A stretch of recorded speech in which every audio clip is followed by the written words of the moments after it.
Chair recognizes Member Jones to finish his questioning from the first round. Okay. Well, thank you. I appreciate that prompt nature, Mr. President. So what I want to talk about briefly is as we start to move aggressively into the space of housing, affordable luxury is the quote. What I want to know is how do we assure luxury? How do we assure affordability? And what I really want to know is, are the building standards up to par?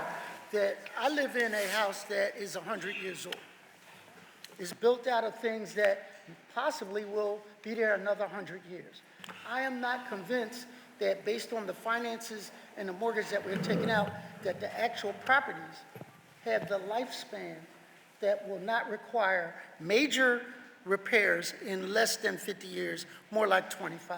Can somebody assure me that we're building not just for today, but for the future? And as climate change happens, that we're taking that into account so that poor people don't wind up not losing houses because of mortgages, but losing houses because of lost utilities. Thank you. I want to officially ask for Ms. Tiffany Thurman, representing the administration, to please come on back up officially as we convene and follow up regarding questions as it pertains to the 5-year plan, capital budget, and program, the mayor's office, and the labor department. Just officially, for the record, the floor back is yours, Member Jones, and then the next person who will follow up and ask questions as it pertains to technically the first round, but we moved on to Member Jones because members weren't here at the moment. I'm going to next call on Councilman Rulandau. Member Jones. Yes. So thank you, Councilmember Jones, for that question around affordable luxury and then weatherization, building standards, and ensuring that the investments that we're making will have long-term impact. So I have here with me now our Director of Planning and Development, Jesse Lawrence, to talk about affordable luxury. And then after Jesse, I would like to call up our Chief Housing and Urban Development Officer, Angela Brooks, to talk about standards that she's seen in other cities and how we're going to employ that here.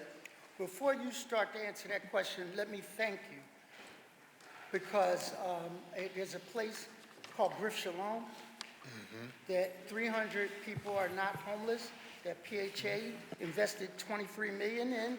The city is investing another $8 million in. So if you don't do nothing else for me, you're good. Now you can answer. Thank you so much, Councilmember Jones. I did see a flyer with some activists talking about the work of addressing rental housing and affordability, and but I wanted to take a nod to Councilmember Curtis Jones, who really did the call for all members of City Council to step up to the plate and play a major role in addressing the issue of Best Shalom. So just thank you for your hard work and your dedication for addressing Mr. housing for our seniors. Floor is yours. So affordable housing is essentially the ability to not distinguish low-income housing or moderately income housing from market rate and upper class or upscale housing, excuse me. It's a matter of making sure that we are utilizing finishes that are durable, sustainable, things that will last, things that will not deteriorate over time, things that might cost a little more than usual to install on the front end, but will help you minimize the cost in maintaining on the back end. So it's not just the materials, it's the appliances, things that might be, more than energy, lead Energy Star, that type of thing. But the key here is to be very prescriptive about those design standards however we can. We've already started to enter those into things like affordable housing RFPs that have come out of DHCD, being very prescriptive about those standards where we have not been before. Again, not just materials, not just appliances, just making sure that we're doing things along the lines of just upper floors for laundry services, not having that type of thing in your basement, access to outdoor space as a requirement in development. The key here is to make sure that you can, I think the mayor has always looked at models. One that she used to really kind of reference a lot was the East Falls development, where it once was public housing. And one thing the mayor will always say, and I certainly think about my grandmother's public housing. Grandmother's public housing is not your new public housing, right? I think PHA has set a standard themselves in repurposing, towers that have historically been where poverty's been centralized, but it's also added some sort of aesthetic that is not just pleasing to, what meets the eye on the outside, but what residents would consider comfortable living. So we're making sure that we insert these standards into anything that we put out competitively, RFP-wise. We're setting up our planning and development, our planning commission to be able to speak to those much more explicitly in our urban design unit, who do a lot of work right now with being very prescriptive about what gets developed where. So, urban design doesn't just stop on the outside, it does insert itself on the inside too. So we're making sure that we hold these standards up and looking at, when these budgets come in for affordable housing, if they're making sure that they incorporate that type of line item and cost as well. So back 10 years ago, every time we talk about development, we talk about LEED certifications and LEED Platinum. I don't hear that as much because, that has subsided. But I want to make sure that that's built into the expectation because people will become homeless more akin to utility bills than they will to mortgage. That's number one. Number two, how are we looking at in efforts to keep labor peace and efforts, because this is a union town, I'm gonna say it again, this is a union town, but new ways of development that have a different fabrication process that I hear can cut expenses down by a third. Are we looking into those possibilities? So I think that we want to be clear about the fact that we don't want to minimize those opportunities on the union side, but we still want to encourage the ability to think about how we develop much more creatively. I think we are forced to do that at this point with increasing construction costs, knowing that it just costs way more to build than it used to.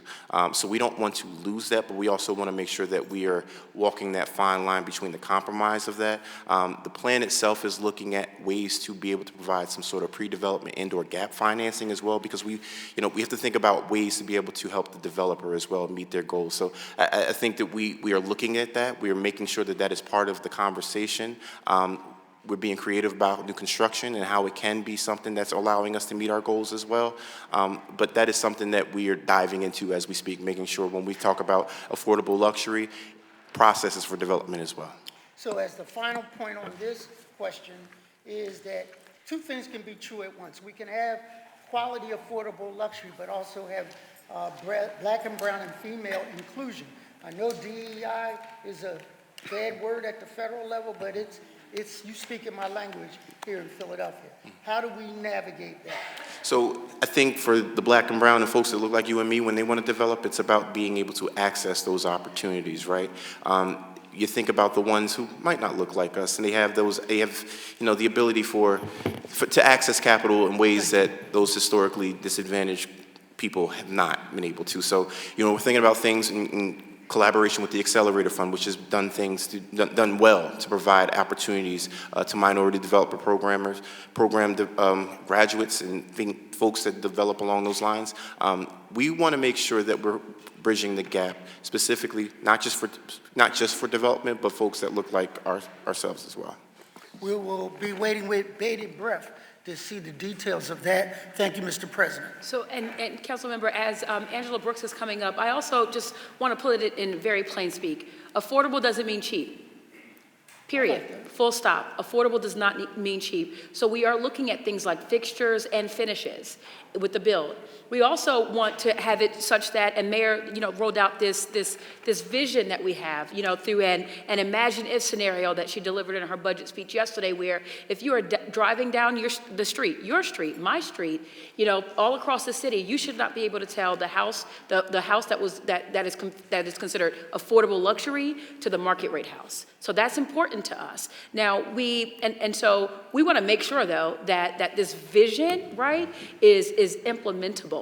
And so that's where Angela and her expertise is really important.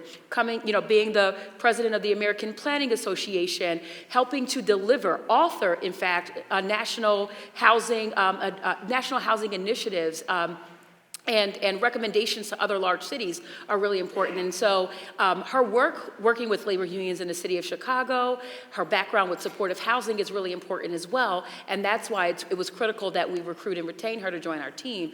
I'd like to call on Angela now to answer the second half of your questions around that union engagement, the building standards to ensure that we're thinking not just about building fast and quick now, but that we have a sustainability component to it as well. The first round draft pick out of Chicago.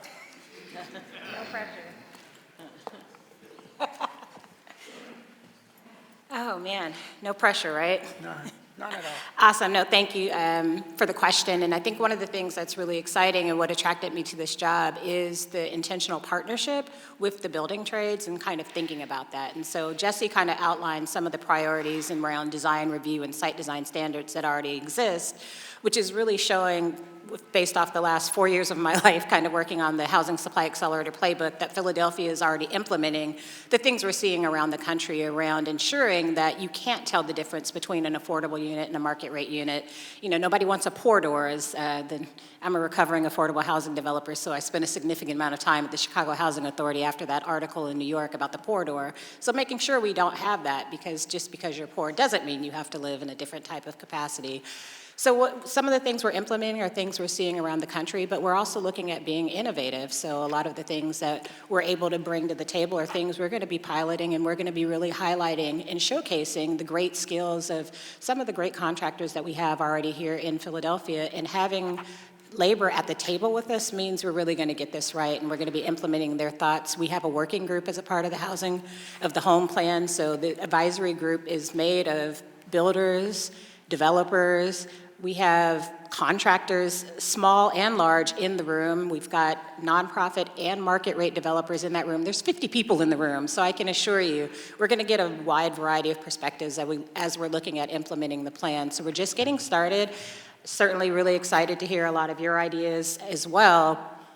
But I can assure you, sustainability, as a recovering developer, sustainability makes units cheaper on the long run. So when we're looking at our long-term performers, I can assure you there's not any developer who's not looking at incorporating some of these structures, because it's going to help them from a property management side long-term down the road. So it's going to be top of the mind for a developer, not just because it's the right thing to do, but the bottom line is a lot easier, and it makes it more operational and more efficient affordably down the line. So I was encouraged when I talked to you about the Cleveland model of lease to own, that you were well aware of it from a Chicago point of view that might be brought here to Philadelphia, taking PHA properties and working it out so that the tenant can own eventually. Because if you look at some of the market rate rents in Philadelphia, those are mortgage they're payments. mortgages, absolutely.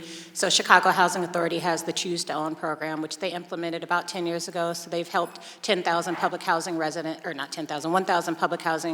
purchase their homes using their vouchers. So it's a really great program that we're starting to see housing authorities implement, and I'm pretty sure the Philadelphia Housing Authority is a model for many, so I'm pretty sure it's something they might already be doing in week 2 here. I don't know that, but I would imagine it's something, housing authorities across the country are following the work of PHA, so I can't imagine it's not something that wouldn't be done if it isn't already. Thank you, Mr. President. Thank you, Councilmember Ketty Lozada, then Councilmember Rulandau, Councilmember Phillips, and then Councilmember Jay Young, and then we'll officially go into our second round. Councilmember Ketty Lozada. Thank you, Council President. First, thank you all for being with us today. As we've done the work to restore and reimagine the Kensington community, some folks have said that the unsheltered or the homeless problem that we have in the city of Philadelphia is a citywide problem and not just a Kensington problem. And sometimes when you're under pressure, you tend to agree with that. I say that we're not the same, right? There is a unsheltered or homeless problem in the city, but the crisis is in the Kensington Harrogate community. So we're not the same, and I say that because I want to publicly acknowledge the work that you all have been doing in the Kensington community in response to the crisis that community has experienced for a really long time. I've had the opportunity to attend Wellness Court multiple times over the course of the last few weeks, and I'm committed to its advancement, and am looking forward to the opportunity to expand it. And so my question is that, given the nature, the pilot nature of the Wellness Court program, is there a specific budget allocation for the program's evaluation to assess its impact on public safety and the recidivism rates? So good afternoon, Councilmember Lozada. Wellness Court, as you know, the initial pilot is it's 1 day a week on Wednesdays. However, there is a budget allocation in this budget to bring it to 5 days a week to actually scale the program up. With regards to the evaluation piece in your specific question, I'd call up our Public Safety Director, Adam Gear, who can probably give you exact detail around that. Thank you for the question, Councilmember. We're still about 6 weeks into our pilot program. So we're not at a point where we have enough information to evaluate it. What I can say is, though, we're very encouraged. We're very encouraged by the approach, by who we're seeing come in, by some of the outcomes. Again, we will have more to say on that, and by the time we testify on April the 8th, we'll have 2 more weeks. But the $2.6 million that is in the mayor's budget, I think will go a long way. We're going to expand to 5 days a week under that model, and that's in combination with our PAD expansion, which is also in the mayor's proposal, which will bring PAD, actually at the end of this month, we'll be operating 7 days a week, 24 hours a day at our PAD facility. So I think the combination of that and the efforts of the police department and everything else will continue to see impact and change. I just want to add one thing, though, Councilwoman. While the evaluation will take a minute, the official evaluation, because you haven't had sufficient time to bring data, there is a collaborative effort that went into putting the whole Wellness Court together. And there has been a meeting or so, and I'm sure there will continue to be meetings between the Public Safety Office, the Police Department, the First Judicial District, the Defender Association, the DAs, all the partners that are part of Wellness Court, where that way we can address any issues that have come up, and you know, everybody's a little bit nimble and willing to be flexible and tweak so that we can make it the best model possible. So that intergovernmental collaboration is still taking place. Thank you. And then, as I was listening earlier, I appreciate that in preparation for the upcoming special events in 2026, there's a priority in making sure that communities feel some of that impact that we're hopeful that the city will have. What are we doing to proactively prepare some of our commercial corridor businesses to be ready to receive the influx of people or visitors that will be coming into our city? And are we depending solely on our commercial corridor managers to be able to prepare individuals? Are they getting paid to add that additional level of work that will be necessary to ensure that the experience is a positive one? That's a great question, Councilwoman. Thank you for that question. As you see in the FY26 budget, we are proud to actually be launching a commercial corridor specifically to bring that experience to the neighborhoods and communities. And at this moment, I'm going to call up 2026 Director Michael Numis. But that is in partnership. We have 2 different programs, one through MDO and PHS, and the other with the Commerce Department. And we'll talk a little bit more in detail about how we're going to pick those commercial corridors in partnership with you all, and the lasting impact, it's our goal to leave those communities through these programs.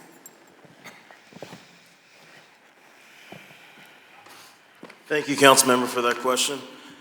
You know, at the core of our thesis for 2026, it's really, as you point out, driving the celebration to the neighborhoods and learning from past experiences. You know, one of the greatest learnings from the PayPal experience was that folks didn't even know really how to journey out appropriately to spread that economic impact. So as we were talking with folks in the neighborhoods, the key thing that we kept hearing over and over when we asked, what do you want to see? We kept being told we want to earn money. So the commercial corridors are central to that plan. Obviously, through the commercial corridor program, we're going to be making some physical enhancements, working with each council district office in partnership with each council district office to select corridors where we can really drive targeted enhancements. But it's not just about making physical enhancements to the space, right? There's so much more that goes into making sure a business is ready. Think about if you have a restaurant. You need at least 40 solid images on Google just to be able to rank. So we're partnering with groups like Visit Philadelphia to provide that digital assets, the photography, the auditing of your Google space, because the first thing you do when you get off a plane or train or automobile is say, Google, where am I gonna have dinner? So we're working with our commercial quarters to make sure that the education is there, that the physical enhancement's there, and we're not just working with commercial quarter managers, but we're also working with CDCs and other groups in each district that has capacity. We're also gonna be creating some grant programs through Commerce to make sure that even if you might not be an official CDC or business operator, that you can co-create the experience of 2026 for your community by offering those opportunities as well. Thank you for that. I think, we need to do that now, right? I walk the corridors, I walk the community, and, you hear the buzz. 2026 is coming. It's like right around the corner, and I haven't heard anything. How do I get involved?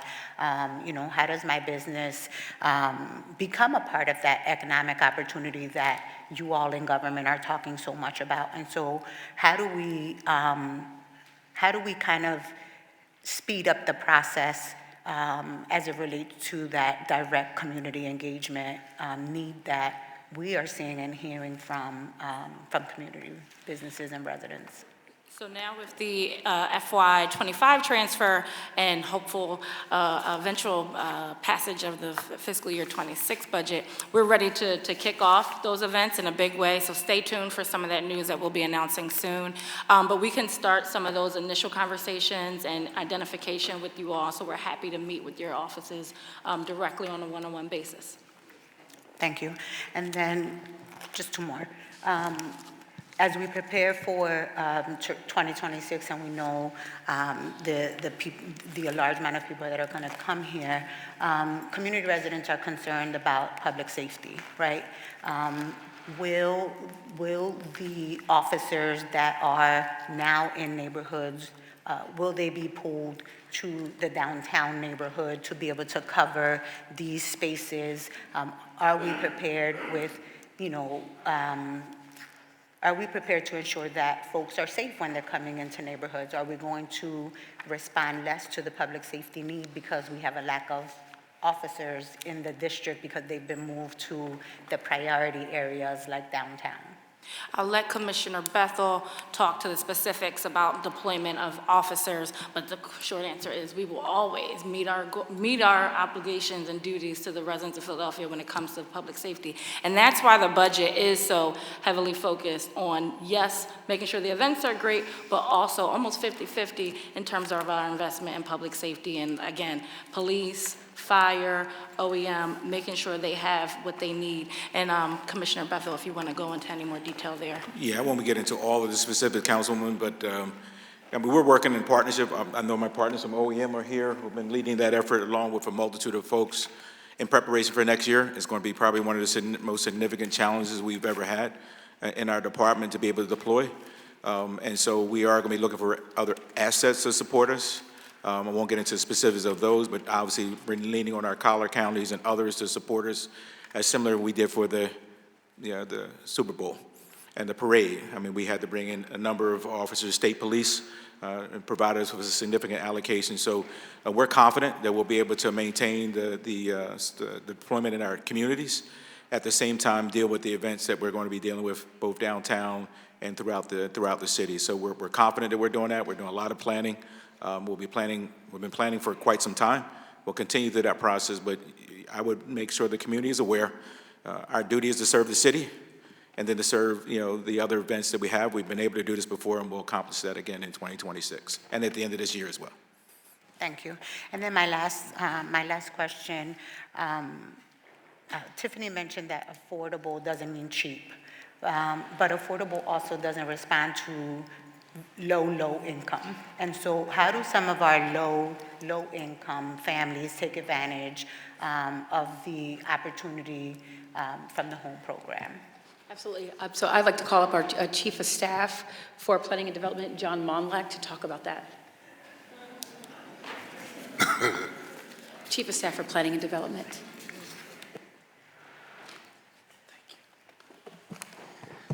Thank you, Councilwoman. John Monlack from the Department of Planning and Development. I think a couple of things. I think that it can relate to that income bracket and does relate to that income bracket. So right now, PHA is a leader in this space. They're doing quality projects. They're doing projects that I have visited, that I would happily live in, that are of great quality. And there are also nonprofit developers out there that are also doing the same quality work in their developments. And as part of what we do when we fund these projects, we fund projects that serve that community. A lot of that space is PHA, but not all of it. And the programs that we fund, we also put in these requirements that they also need to include affordable luxury as well. So I do think that that is happening at all levels of income, not just above 30%, not just above 125, 120%. I think it's happening everywhere. And I think we have to be diligent to make sure and keep an eye on it and make sure that we're diligent in our contracting process, because it really is important that we put all of our effort into making sure that that continues. I appreciate that. I think that, when I came in 2022, I was very clear and honest about not understanding the entire, everything that went into development, right? But what I do know for sure is what my community needs are as it relates to housing. My priority is to make sure that we protect the identity, the culture, and the history of neighborhoods, and that if we're talking about economic opportunities, that all of us are able to take advantage of that. And so I'm looking forward to making sure that these 30,000 units that are going to be created across the city of Philadelphia, that some of our residents who are on fixed incomes, who choose to take advantage of these programs, that they have the opportunity to do that. And I recognize that not all poor people have to live in the same neighborhood. I recognize that not all neighborhoods have to be a specific race, but if I choose to live in the neighborhood that I've generationally been in for a long time, I want to be able to do that. I want to be able to afford it, right? And I don't want my residents to feel like some of them do now on the southern end of the district, that as a result of development, they are the ones that don't belong. And so I'm looking forward to ensuring that all of us across the city of Philadelphia can participate in these programs. Thank you. And Councilwoman, you make a wonderful point about the rich cultural identity of all the neighborhoods across Philadelphia, and that's exactly what we want to highlight and showcase with 2026. And to speak about some of the work that is already going on, to your earlier question, I just want to call up Carlton Williams, our Director of Clean and Green, to talk about some of that beautification and greening that is already happening.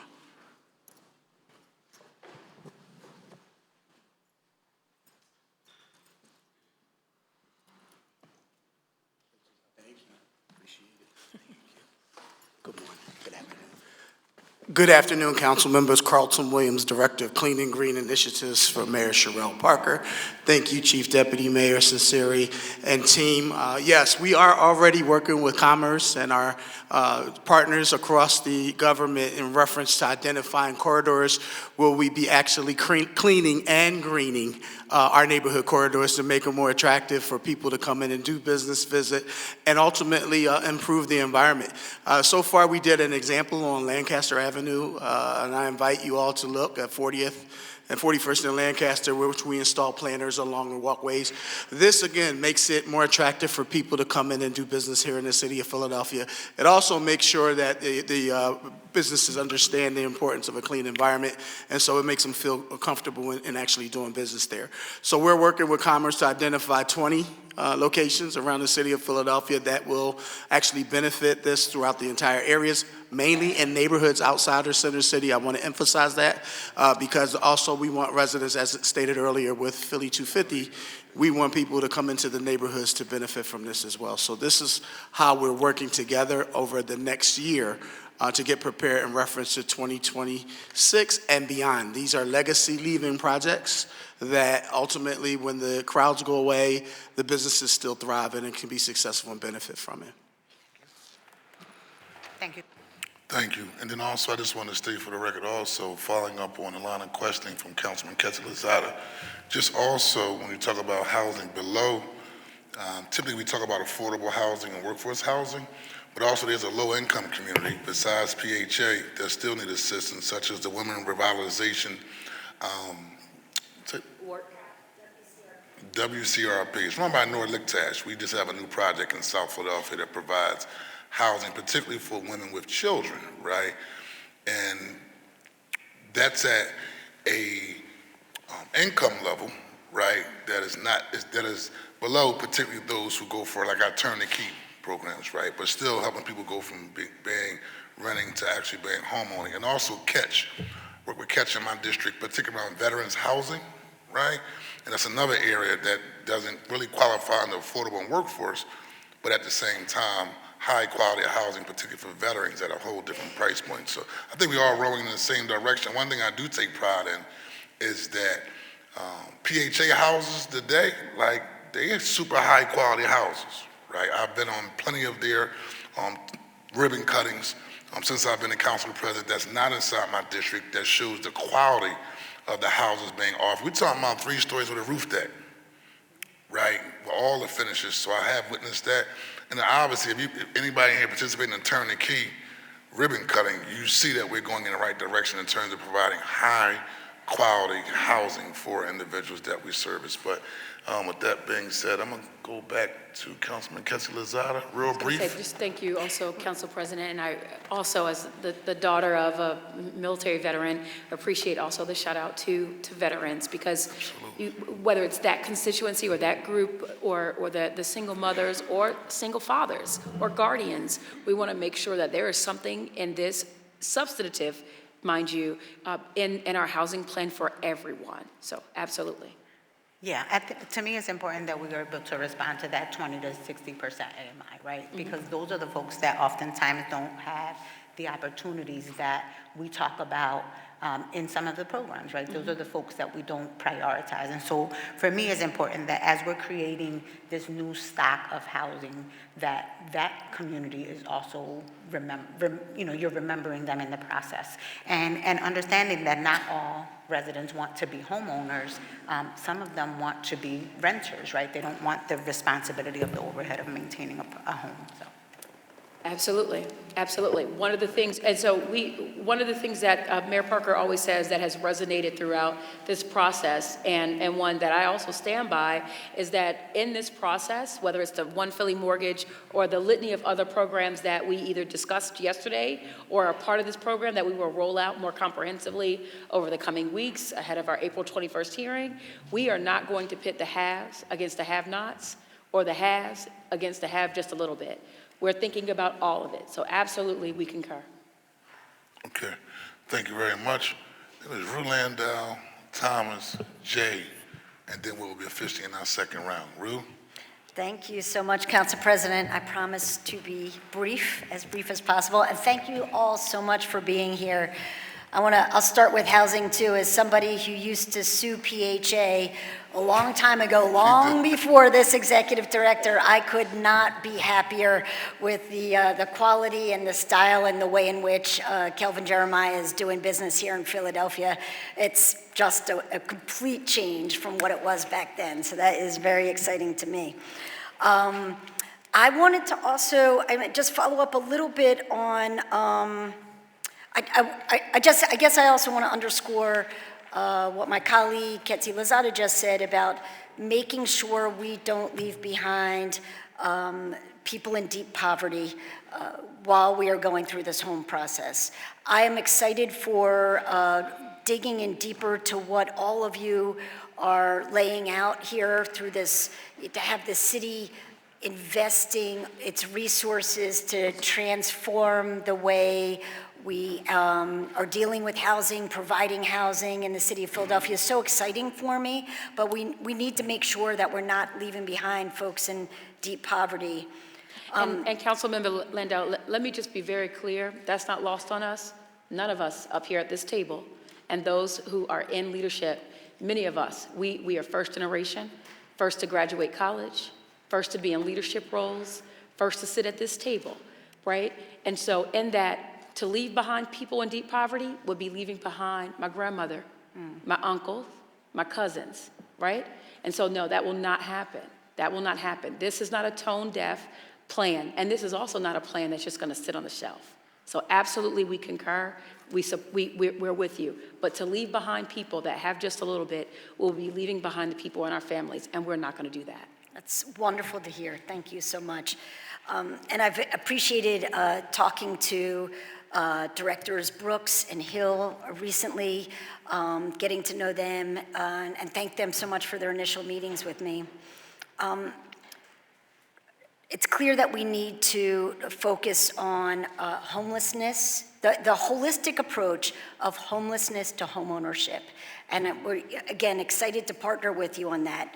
But I remember, I believe that we've already heard the stat that 2/3 of people who are coming into our shelters are coming in for the 66%. first time. Yes. That struck me as something that's really significant, and that it's an opportunity to triage and to problem solve immediately while they're coming in the shelters, and certainly a place where we can use an extra $5 million to come up with a program to make sure that we are figuring out exactly what the needs are and hopefully keeping them out of the shelters. We discussed, I think it was Director Hill who talked about that stat. I think it predated her, but also the fact that they've been doing a deep dive into what all the touch points are in the homelessness system that we have, what happens when you come to a shelter, what happens next. And I'm curious if you've talked to the people in need of shelter housing, whether or not there's been any kind of, discussions with them to make sure, why were you coming here? What do you need? What can we do next? What can we do better so that we can have, as we all discussed, the shelter units that feel more like a real first step, where we can put in a lot of supportive structures and then get them moved into housing. Yes, and it is through that engagement where we discovered that that's where that 66% figure came from. But I will call up now Cheryl Hill, the Director of the Office of Homeless Services, to talk more about that in greater detail.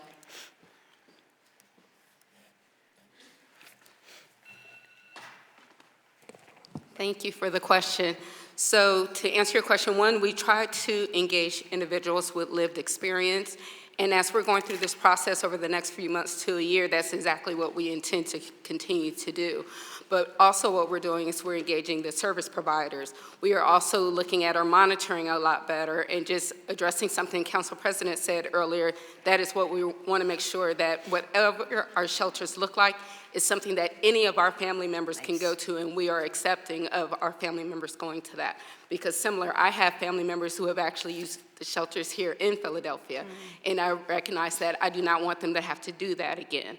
So with that, we are evaluating our shelters. We are talking to the service providers to make sure that we're getting their information, but also we plan to bring in individuals with more lived experience to talk about what are the barriers.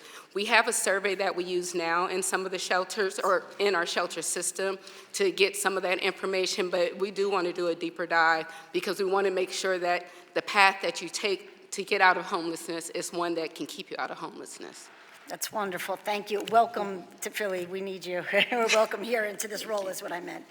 And then the next questions I had, I'm going to save most of my tax questions for later, but I wanted to talk a little bit more about potential federal funding cuts, which I'm also concerned with. We talked about we get $2.8 billion in federal contracts.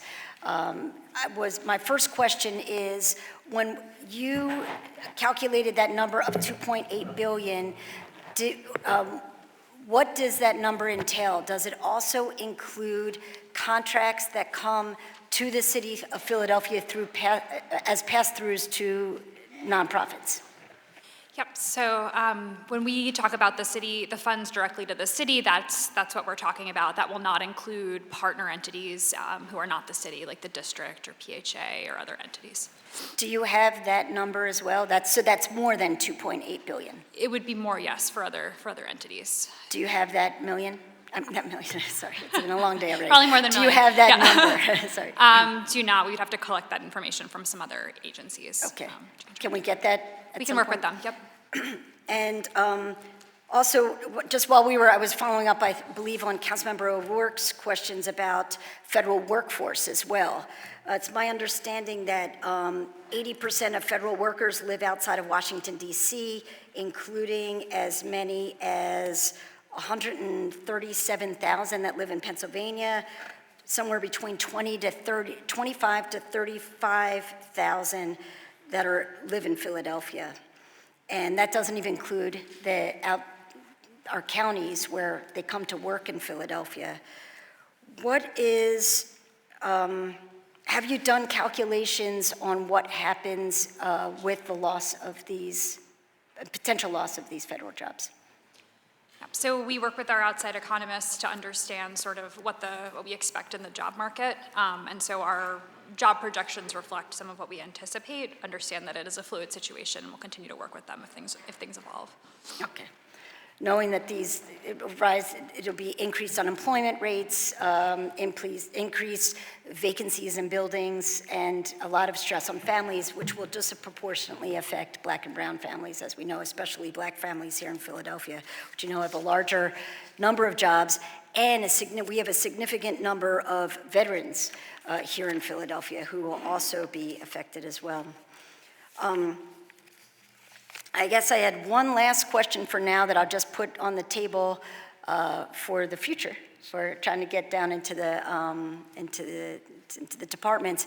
But I wanted to dig down deeper in staffing to talk about which departments those 5,700 vacancies are. And are we looking at each avenue to aid in the hiring process in different ways? So excited for you, Director Jones, to be here, and would definitely want to drill down deeper into that. I don't know that we need to talk about it today, but I would love to get a breakdown of those 5,700, where they are, where we can help, and what are there different barriers for different jobs? We definitely have that breakdown, and we will make sure that we submit that to the Council President's Office for your review. Thank you.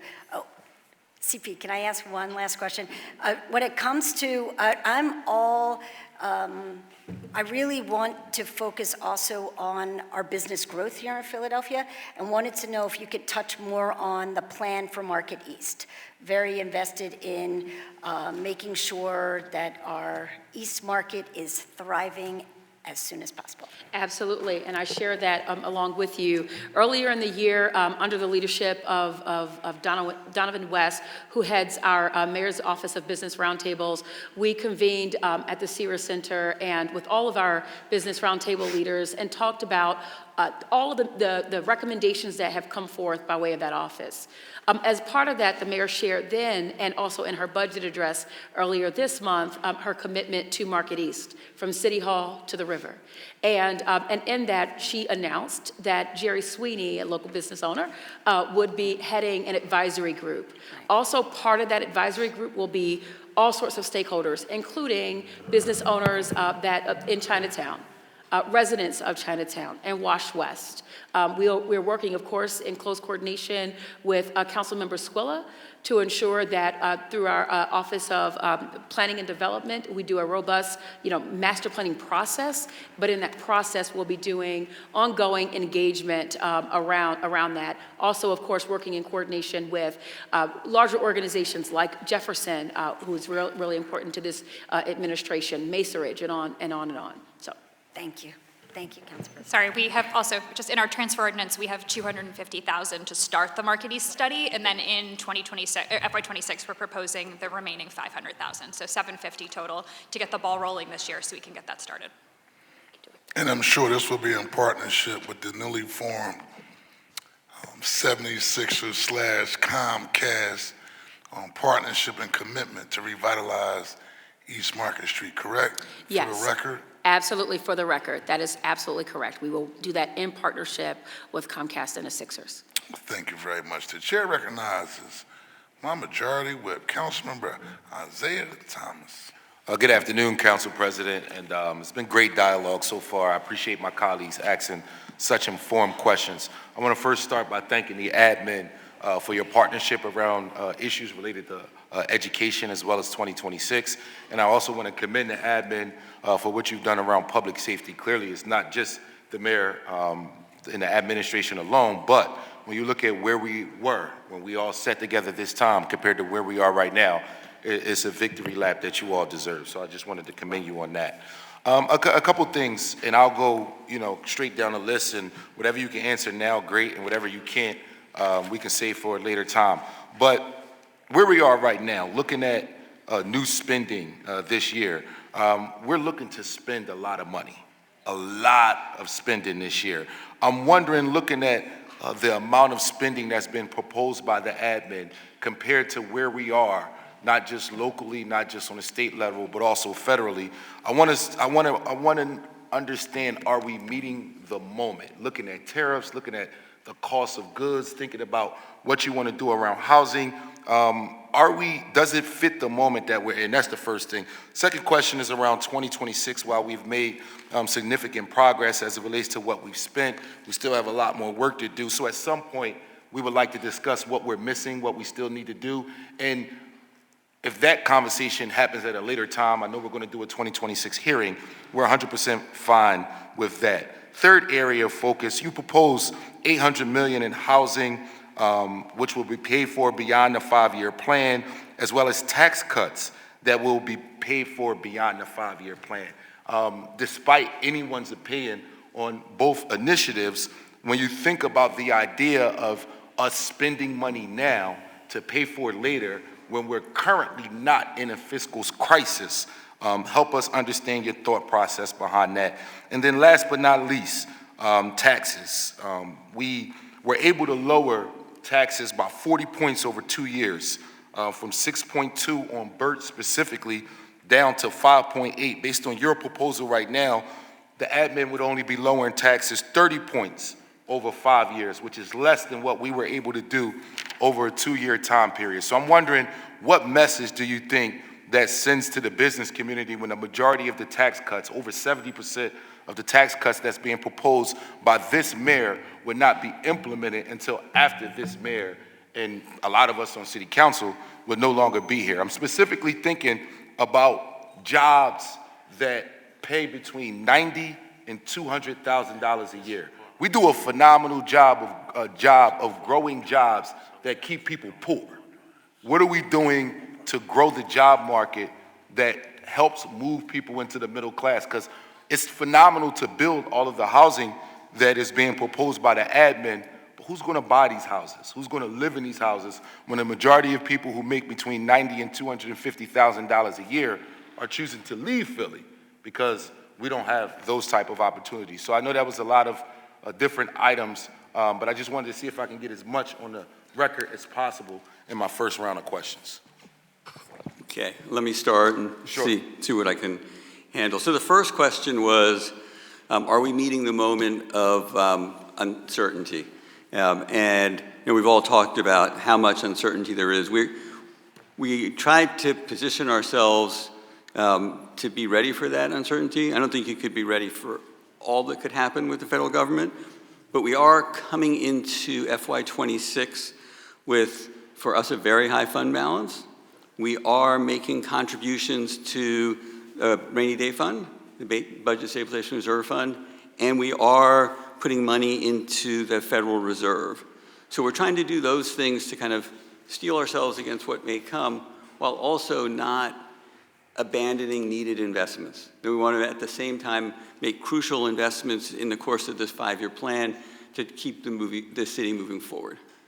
So we're just going to continue to have this conversation tomorrow, because tomorrow we're going to do a deeper dive. Yeah. But when we're talking about investing in the ideas of economic growth in the city of Philadelphia, we are hearing everything that the admin is saying, and we know that the mayor, former councilwoman, had that priority. So we know that the track record is there and the appetite is there. We're just not sure if the numbers meet the appetite. And so in tomorrow's dialogue, we're really going to push around this economic side and around the fiscal side, because I'm concerned with issues related to reverse commuting. I'm concerned with issues related to center city buildings and looking at the dynamics that we're dealing with here, listening to dialogue around East Market Street. I just don't know if the numbers match the passion, if that makes sense. So I'm looking forward to doing a deeper dive into that dialogue, because again, when we look at where we are fiscally, and I think we all agree with our intentionality around pension payments and the pension fund, we all want to make sure that that stays intact. I don't know if we all agree with what we do once those payments begin to change.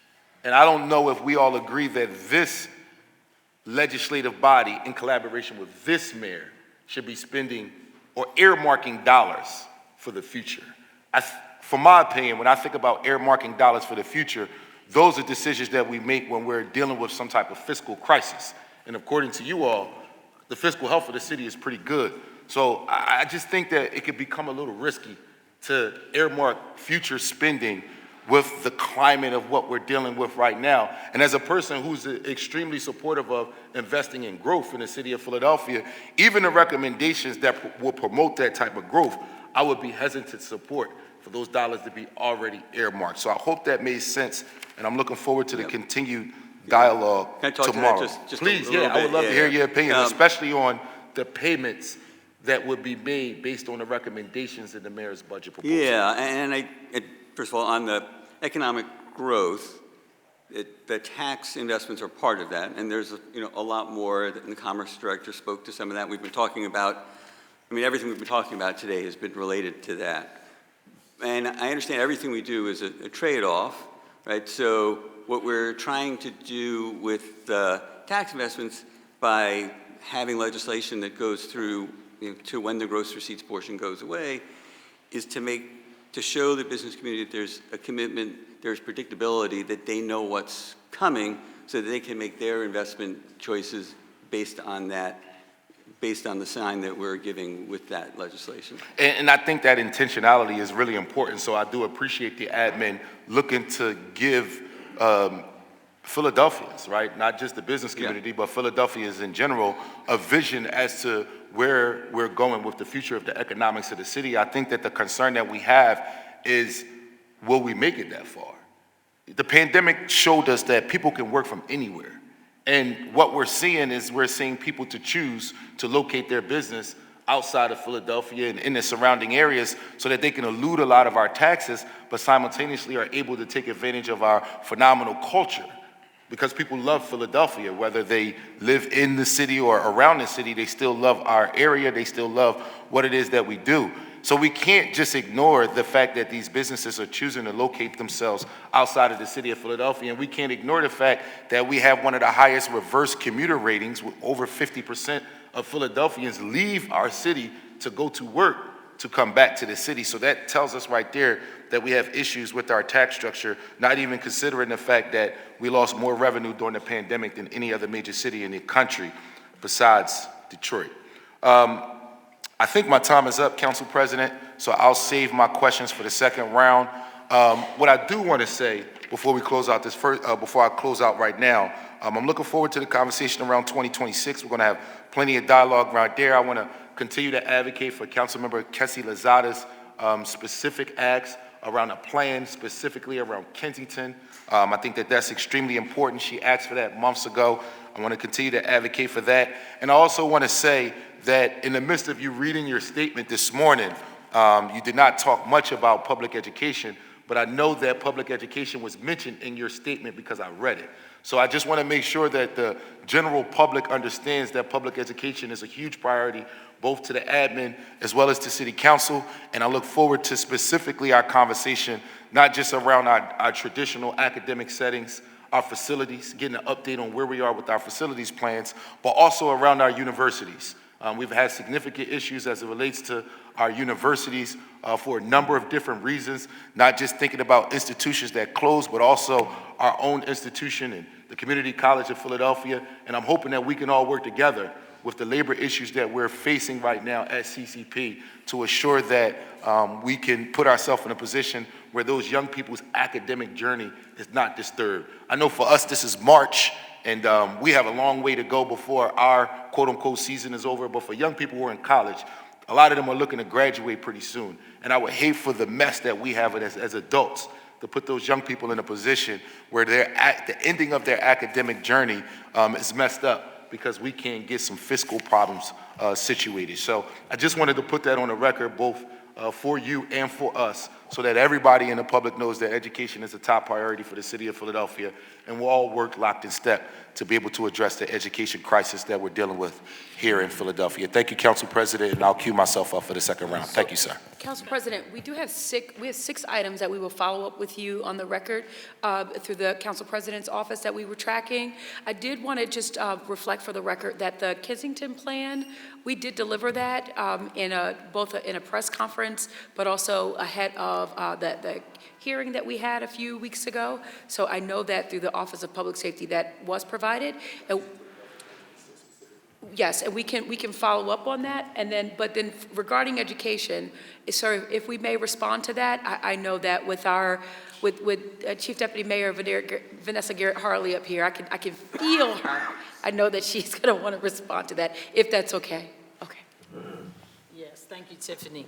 I just want to put on the record, Councilman, and thank you for calling out education. It is a primary concern and primary importance to both Mayor Parker as well as myself and to our Chief Education Officer, Deborah Carrera, and all of the others of us who have young people in this city, whether it be our children or other children. It is a top priority, though, for the mayor. As you know, she was a teacher. This means an awful lot to her. The Extended Day, Extended Year program is one of her primary and will be a legacy program, which we have devoted a lot of time, money, and attention to, and is going well.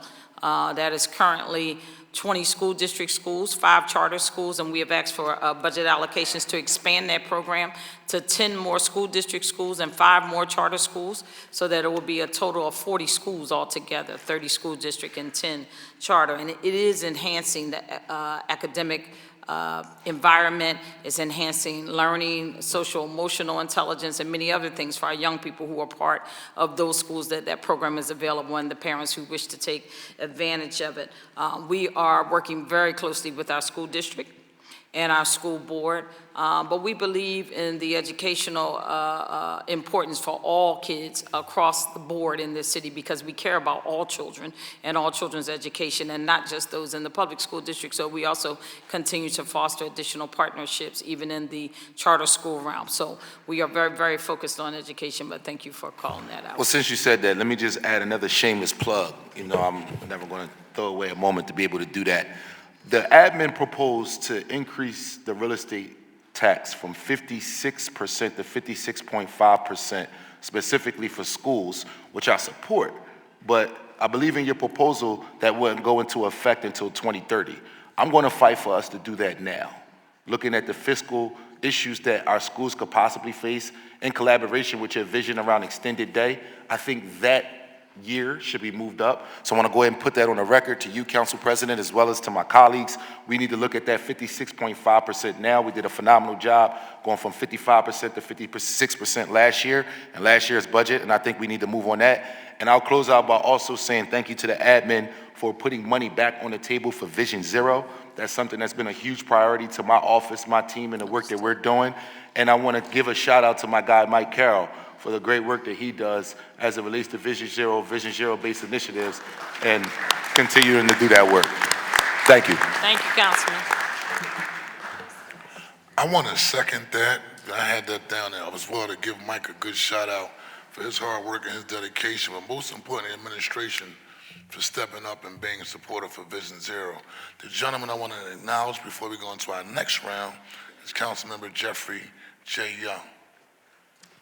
Thank you, Mr. President. Good afternoon. I'm sorry for my tardiness. I was at a janaza of a 15-year-old who was shot on a SEPTA bus and unfortunately passed away, buried at the same cemetery that my nephew shot, killed by gun violence, is buried. So seeing a 15-year-old get buried next to my nephew, who died from the same thing, this epidemic that we face in our city called gun violence. Gun violence. The mayor acknowledged in her speech that public safety is number one. What are we doing about that in the city? And when you look at these documents, you go through it, you see that there are so many priorities that are put in front of things that affect a community that goes through death and violence on a very regular basis. I've been going to funerals from people killed since I was 14 years old. 14. That is traumatizing to a community. Traumatizing. There were 13-year-olds there burying a 15-year-old. He was Muslim, so they would help him put the dirt on his body. 13 years old. That's what communities have to face in this city. What are we doing about that? That's the number one priority in this city. Look at these documents and listen, everything is great. We are a city, so we have to provide different levels of services, and that is all understood. But we have to prioritize what the number one issue is. We have to prioritize that. We have to. Because people are literally dying. Babies are killing babies. We are the only community in the world that goes through this type of trauma. We're not a sleeping administration. Every shooting, we're there. And I understand that, but look at... One moment, may I please respond, sir? Because I feel your passion, and I'm there with you. Just last year, less than a year ago, my best friend's brother was murdered. And so I'm right there with you. This is not lost on me. And Tiffany, please, let me finish. With all due respect, let me finish, please. I'm sorry, I thought you were empathize. finished. And we empathize, right? Because we have a shared experience. A lot of us in the city have that shared experience. So let's prioritize that shared experience. Housing is number one. Which is very important. Taking care of our municipal workers is very important. Tax reform is very important. We have to grow jobs in the city. Very important. Our wellness ecosystem. $100 million we invested last year as seed money. $216 million operating funds. Right, proposed over 5 years. 2026, very important to the city. We get to all of that, then we get to public safety.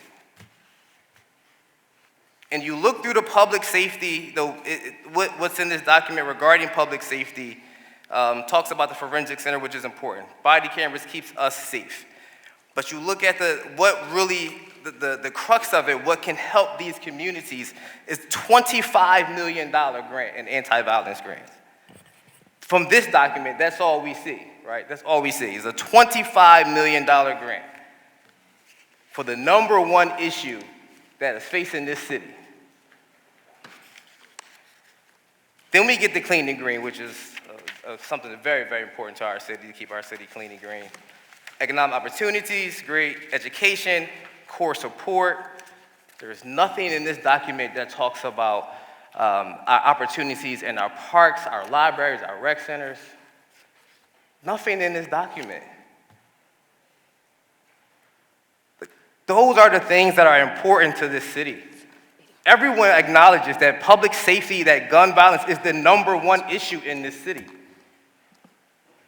Let's do something about it. That's why we're here. Let's do something about that.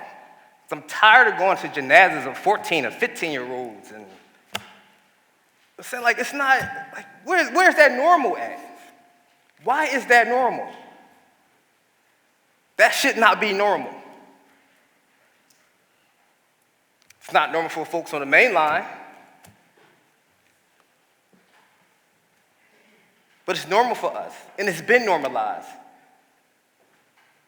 That's a tragedy. That should not be normalized. It should not be normalized to want to get a gun to take somebody's life. As a teenager, what opportunities are we providing for those kids to not want to do? Because I never wanted to do that. I had the world given to me by a great educational system, and my environment was so different. And I know that if we change these environments, every kid can have these same outcomes. But we're not investing in changing these environments. Like, we're not $25 million. But the wellness center, you do add the math for 5 years, 125 million, they still getting 216 million. I mean, it's really nothing in here for our youth. It's similar to a line of questions that, Councilman Phillips had, right, with the engagement. Where's that at? So, and I understand, our passion. Like you said, our passion. But Councilman Thomas just said, the numbers don't match the passion. They don't. So, I look forward to continuing the conversation throughout this budget cycle that addresses that number one issue, right? And so, I've talked to these folks, that we empathize with them, we live that life. So if folks want to keep talking about these unnamed constituents, like, these are the people I'm talking to. At these places you're not there, right? And we have to be that voice to their government, because they deserve services too. Now, I agree with you, but to suggest we're not there, that's where we can agree to disagree, because we are there. We really are. And not just when a shooting happens. We're there long before the shooting happens. But when the shooting happens, we're there as well. And I echo your passion. I feel that as well. And that's great to be there when the shootings happen. And I feel that as well. Now, if there's an opportunity to respond to you, I will. But I will not, out of respect for you, go back and forth. If there's an opportunity to respond, I will do that. But if you don't want me to respond, I'm also very happy to listen. And I mean that. I mean that. And I'm not saying you cannot respond. I want the record to just be clear that I'm not saying that you aren't doing these things. You are. The mayor has been there. The mayor's office has been there. The administration has been there. I'm not saying that. The numbers don't lie. Things are coming down, right? The numbers don't lie for themselves. But when you look at the budgetary priorities, right? That's the thing. That's what I'm talking about. That's where I would like the opportunity to respond. I'm going to first kick it over to Chief Deputy Mayor Vanessa Garrett-Harley, then Commissioner Bethel, followed by Adam Gear to talk about that $25 million. But I want you to know, before I kick it over to my colleague, I hear you. I hear you. I'm right there with you. I'm not in an Ivy Tower. I'm not just in City Hall. I'm in those same neighborhoods that you're talking about. I got friends that live there. I got people who are now family to me that live there. That's where I dine. That's where I spend my time when I'm not working here. I'm in the neighborhoods. So, but I hear you. I want you to know that. It's not lost on me, and it absolutely is not falling on deaf ears. I hear you. And it impacted me. It impacted my best friend and her brother who is no longer here. So I want you to know I hear you. So, Council Member, first and foremost, sorry for your loss. Please accept my condolences and that of the administration. I more than understand your frustration. I think my career work for the last about 22, 25 years since I've been at the city has been very focused on children and youth issues, and not the least of which is violence prevention. Around that work, I formerly had the role of doing the what is now under our Office of Public Safety, but have been in all of these communities where there have been shootings, have talked to many of these folks, still talk to many of the mothers who have lost their children to gun violence, unfortunately, have worked with many organizations, including those of council presidents and many of our boots on the ground folks who are actually doing that work. That will never be a non-priority. It is definitely the primary priority for the mayor. It's a primary priority for me. Even though technically that is not my portfolio anymore, I continue to do that work because it means that much, right, to me. There's a significant amount of money that you may not see reflected in a line item that you can just point to, though, in this budget, in the juvenile justice arena that we have under our Department of Human Services. So we not only run the PJJSC, and obviously we want to catch these young people before they ever come there and change the trajectory of their life before they get there.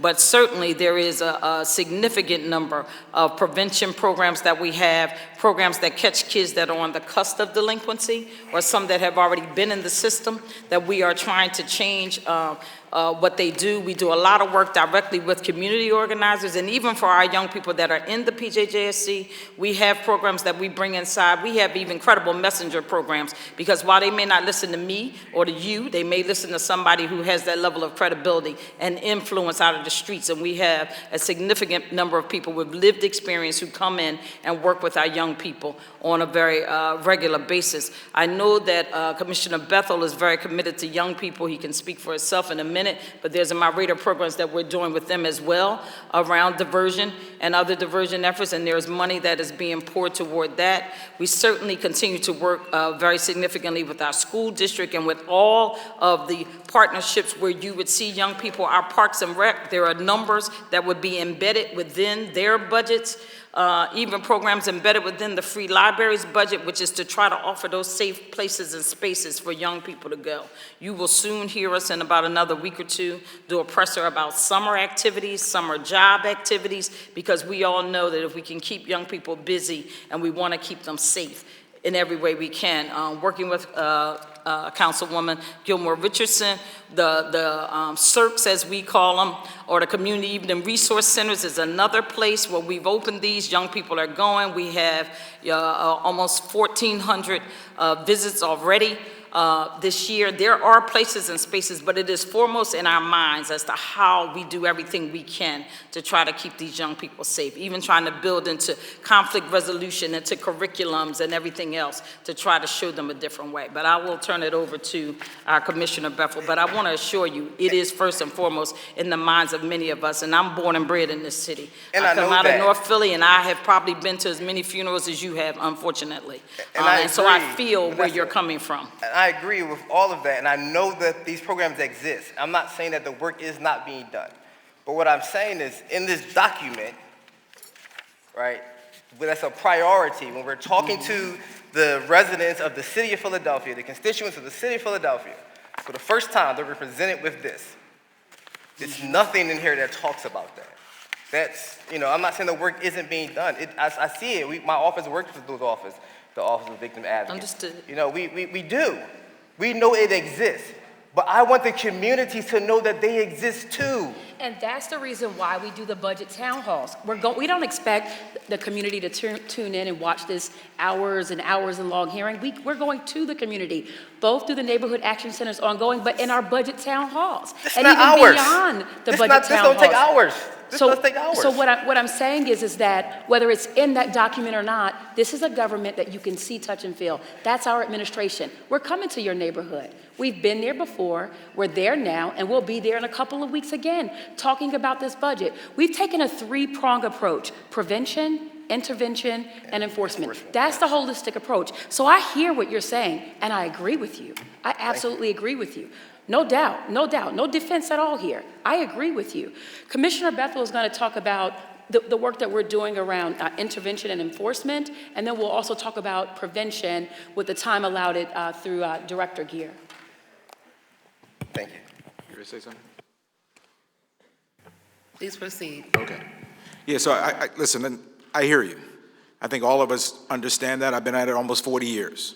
The amount of death I've seen as a child growing up in West Philadelphia and coming in this department, and the reason I came back to the department for that same purpose of how we can change and how we work to make sure we reduce the level of violence in the city.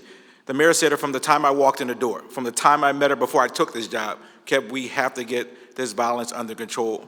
And for the first time, we're heading in that direction. I know you're frustrated, but in that area of juveniles, we're down significantly in the number of young people who've gotten killed under the age of 18. And we're down significantly in the kids from 18 to 34. And that's not because Kevin Bethel's sitting here, it's because of all the people, some people in this room, a lot of people in this room, the work that you're doing, councilman is doing, and the folks out there in the field who are touching these young people each and every day. And so as we weave our work, I think it was said appropriately, a lot of this stuff you don't see, Councilman, because it's already woven into a lot of the work that we're already doing. For example, we work around our prevention work. I have the PAL centers, I have 15 PAL centers. Those are publicly funded, millions of dollars that pour into our communities, but not shown on the sheet because it's outside of the work that we do.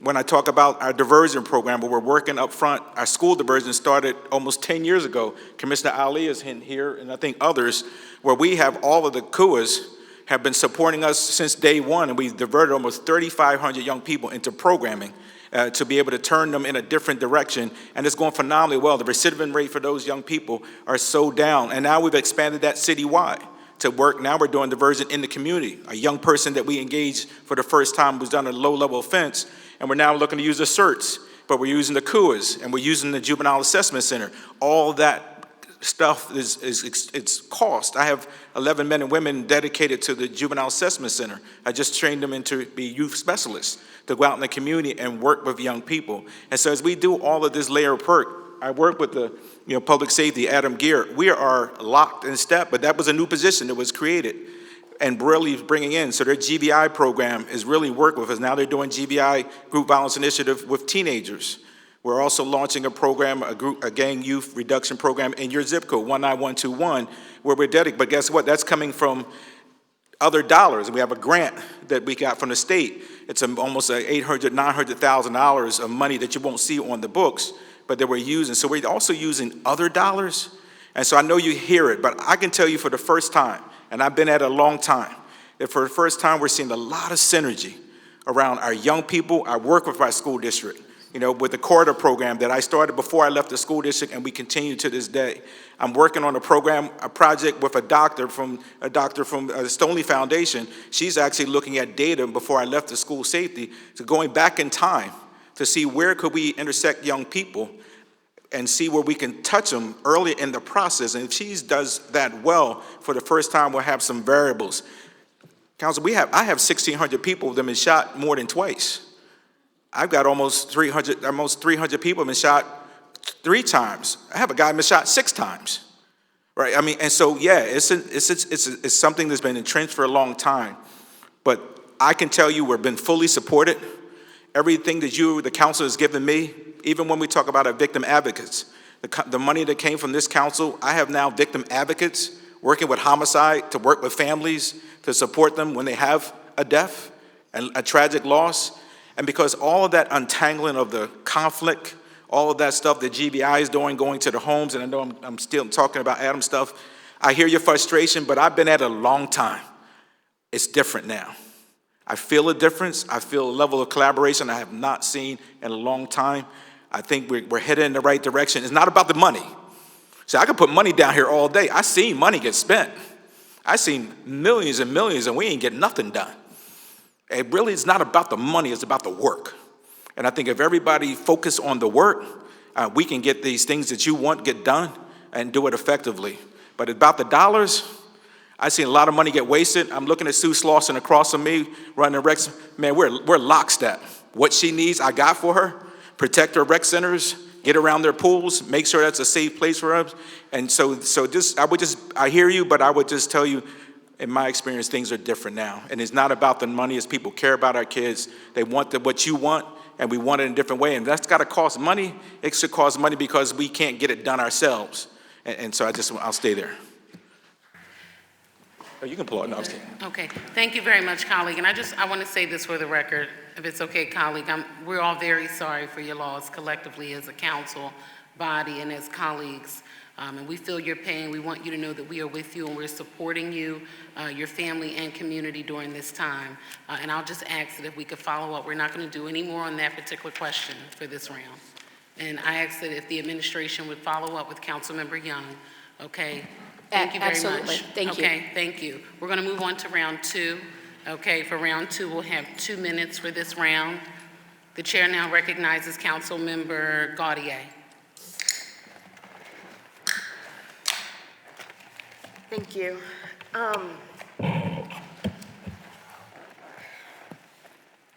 Although Philadelphia's Parks and Recreation system offers great access across the system to people from neighborhoods all over the city, it is well documented that as a city, we spend less on parks and recreation per person and per capita than many other big cities.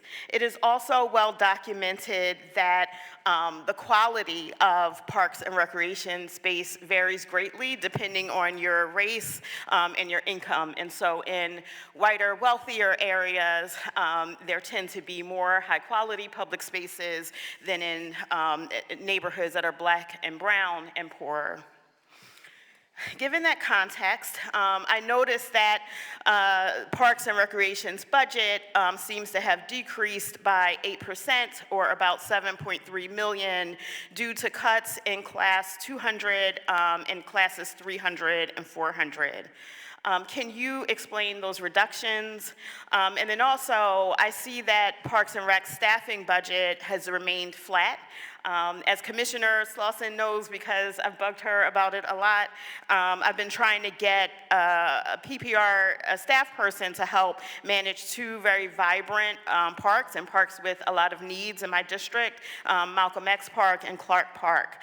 We've been working on this for 2 years now, spanning 2 mayoral administrations, and these are well-used parks. These are parks that people love to frequent, but they're also parks where we have issues with dumping, where we're trying to form some order among vendors, where we have issues helping unhoused people and people with drug use disorders. So can you first speak to the proposed budget cuts of $7.3 million, and then can you next speak to why we're keeping the staffing budget for Parks and Recreation flat when we have a lot of needs for staffing and programming across our Parks and Recreation system? Thank you. So there were some one-time things in FY25 that we added in the transfer ordinance, and so that includes Lemon Hill Prep, that was several $1 million. And then there's also, there was funding for the Youth Sports Initiative. I think they're still spending a lot of that down, so we had set that up as one time. But there's some more money in 26, so we're kind of working through that. We didn't want to add money until that was spent.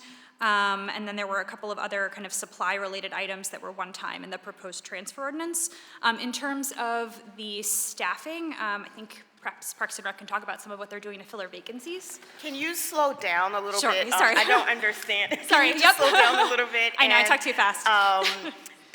Break down the $7.3 million and what that cut entails with a little more detail. Sure. So the FY25 number, the current estimate, includes some things that are non-recurring.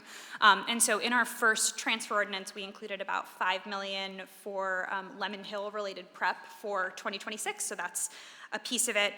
There was also some one-time sports fund funding in FY25 that doesn't recur because Parks and Rec is still spending it down. And then there were a couple of supply-related items, and then some tree pruning funding that was, a couple of things that were one time. We can get you a list of what the items were. But the big one is the Lemon Hill site prep in FY25.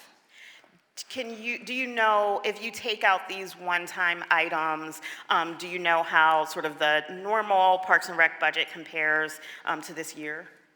It should not be a reduction. Thank you so much. Okay. Yep. I'd like to call up Commissioner Sue Slauson to talk about the quality of our programs, of our system, and to speak to some of the points that you made about the budget for Parks and Recreation in comparison to other cities. We know that the amenities, the infrastructure is much bigger than even larger cities like the city of New York. So I'll kick it over now to Commissioner Slauson. Good afternoon. Sue Slauson, Commissioner for Parks and Recreation. Thank you, Council Member, for bringing up those questions. One of the things that when you look at the differences of Philadelphia Parks and Recreation and other cities, Some, there's really no comparison. There's no other city that has 70 pools. We have more pools per capita than any city in the country. When you look at facilities, most cities don't have 159 rec facilities. They don't have 10,000 plus acres. And so there are a number of things that just don't balance out when we are compared against other parks and recreations. And I do acknowledge that we have a massive system. It provides good geographic access to people all over the city. I think I'm talking more about spending that would get us to where we need to be with respect to equitable quality and staffing and programming. I think that Sabrina addressed the budget and the fact that we really aren't cut. There were some one-time opportunities that we're trying to prepare for 2026, and that's really all it is. Our budget hasn't been cut. Are you all going to speak to the staffing piece, or? What's your question about staff? How are we thinking about increased staffing, given the needs of some of our parks? I talked about 2 parks in my district specifically that are highly used and highly trafficked, that we really do need more of a staff presence. I imagine that other council districts experience this as well. How do we meet those needs with a flat staffing budget? It's not that the budget's flat, it's the opportunity for us to actually get the staff in. So we are working with HR. We are constantly doing, going out, even next month, we're having an opportunity for hiring at the Dell Music Center. It is not funding, it is getting people in to actually take the jobs. So I think a lot of people are struggling with identifying people that want to come in and work for different positions. So we're advertising, we're on the radio, we have, even in our facilities, we're letting people know. We're trying to get people in to get jobs. It's not that we don't have the funding. We're looking for staff. And so we actually would be happy to give you information to assist us, because you and I have talked about this. So we are working very hard to bring people into our system. The funding's there. We need the people. Thank you. Thank you, Madam Chair. Thank you, Councilmember Gaudier. The chair now recognizes Councilmember Brooks. Thank you so much. So HIPAA permits general analysis of population, so I want to ask some broad questions about the wellness court system. There has not been much public discussion about how effective these plans are. I would like to get some specific numbers on participation, so I have like 5 questions. The first is, what is the percentage of people who have accepted the offer of wellness court in lieu of jail? The second question is, what percentage of people who agree to attend rehab in wellness court are actually showing up for court? And how many people have received services pursuant to the wellness court outcome? How many people ended up in supportive housing? And how much has the wellness court cost since January? Thank you, Councilmember. Good afternoon. Good afternoon. So we can tell you approximately 35 people, right, and this is operating once a week, have entered into the wellness court system. Beyond that, we will get you more answers in terms of numbers that we can share. Keep in mind, though, that this is operating at 1 day a week, and we're not going to put a strain on any of our systems. The idea is, right, it's a pilot, is to move slowly. And now with the mayor's proposal, where we're able to increase to 5 days a week, we will plan for that and make sure that is in an intentional and well thought out scaling up, because we're dealing with people's lives. And to the extent that we can share information across the board, we will continue to share that information. So for the record, Councilmember, it's been 6 weeks, but values-based, data-driven, it's something that we preach ongoing about all of our programs. So those are metrics that we can provide in the future. We don't have it now, not because we're not prepared, it's only been 6 weeks. Okay, so we could just wait on some more data? Maybe Yes, ma'am. By the end of the summer or midsummer, will we have more data on I mean, because part of it is the increased expense Yep. of this whole system that we're created, and if we don't have numbers, how do we know that it's worth us spending? I don't remember what the I think 6 months hundreds is, of millions of dollars that was asked for. that's fair, and I think 6 months is a really good interval, so absolutely. Okay. I think that was that. I have a few more. Should I wait to the next round? Yes. Okay. Thank you, Councilmember Brooks. The chair now recognizes Councilmember Overwork. Thank you, Madam Leader. I have raised concerns, all of us have, about federal uncertainty and the risks to small businesses, all while large corporations stand to benefit from the mayor's tax plan. Meanwhile, this budget proposes significant service cuts for Philadelphia's working families. I'd like to clarify these cuts for the record, explicitly, not to obscure them in record. So if the answer is yes, say yes. If the answer is no, say no. Again, just trying to get it clearly on the record. Is it true that the mayor's proposed budget cuts $9 million from the fire department? No. Does this budget cut nearly $5.6 million from the Office of Homeless Services? No. Is it true that the mayor's proposed budget cuts $1.1 million from the Office of Community Empowerment and Opportunity, an agency that also heavily relies on federal grants? I will get back to you on that. Does this budget eliminate the city's Zero Fare Transit program, which provides free transit to 35,000 of our poorest residents by zeroing out its funding? Yes. Thank you for those answers. I do appreciate that, particularly around the Zero Fare, and we talked about this in our meeting. The cuts are alarming for me.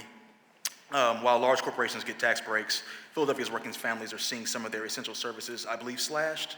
These proposed cuts are not just numbers, they represent real harm to the people who need our support the most. And eliminating the Zero Fare Transit program in particular betrays a serious anti-poverty strategy that actually helps boost our struggling septic system in a time when they keep talking about a death spiral.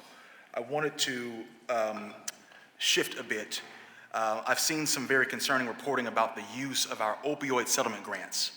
From my understanding, the city has previously contributed opioid settlement dollars towards 2 grant programs, the Overdose Prevention and Community Healing Fund and the Kensington Community Resilience Fund. These funds have used participatory decision-making to allow the most impacted community members to make decisions about the types of programs and services that they need to address the opioid crisis and its impacts. In 2024 alone, the Prevention Fund distributed $3.1 million, I'm going to wrap up, Madam Leader, $3.1 million to 43 organizations. I'm concerned about changes that the Parker administration has made to these programs. Could you confirm, has the Parker administration officially ended these 2 grant programs which have been managed by the Scattergood Foundation? We have not ended it, but we're not working with the Scattergood Foundation for that fund, for those funds. So we're still doing that grant program. We're working with another entity to ensure that more dollars are going directly to the community. We're also working in close coordination with Councilmember Lozada and the Kensington Caucus around that decision making. So that's really important to me. You talk about participatory decision making, but not everyone was involved in that participatory decision making. With this new process, we're going to ensure that all community members, as well as working with Councilmember Lozada's office, are involved in that process.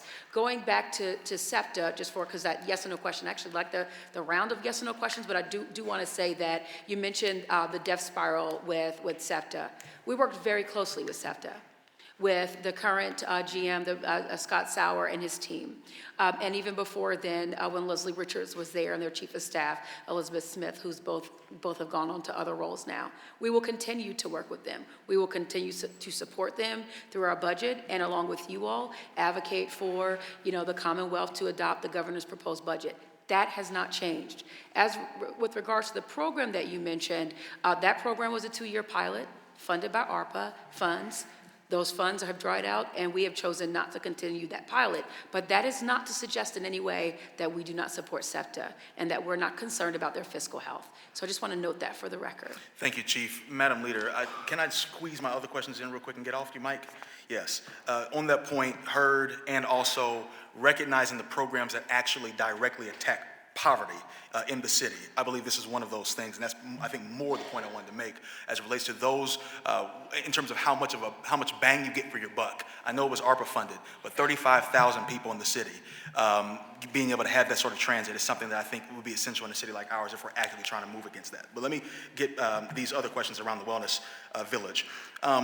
What percentage of the city's opioid settlement funds are currently going towards or plan to go toward the wellness village ecosystem? And I've also been concerned about more sustainable funding sources for the wellness ecosystem. Are the providers who are offering services at the wellness village being reimbursed by Medicaid? Like, what's the long-term revenue plan for the project on that point? And if you could answer those questions, that'd be great. Thank you, Madam Leader, for your grace. Thank you so much. So to answer the question, first, of course, our budget director is coming up, but Sabrina Maynard, but I would also like to call up Managing Director Teal to talk more holistically about the Wellness Village ecosystem and provide our long-term funding as well. Thank you. Thank you. So for the opioid settlement funds, roughly a quarter is going to non-wellness items. So that includes programming at the prisons for MAT behind the walls, 175 housing continuum OHS beds, CEO outreach, the wound care van, and so that's about $50 million over the proposed plan. And so the remainder would be for wellness. I'll turn it over to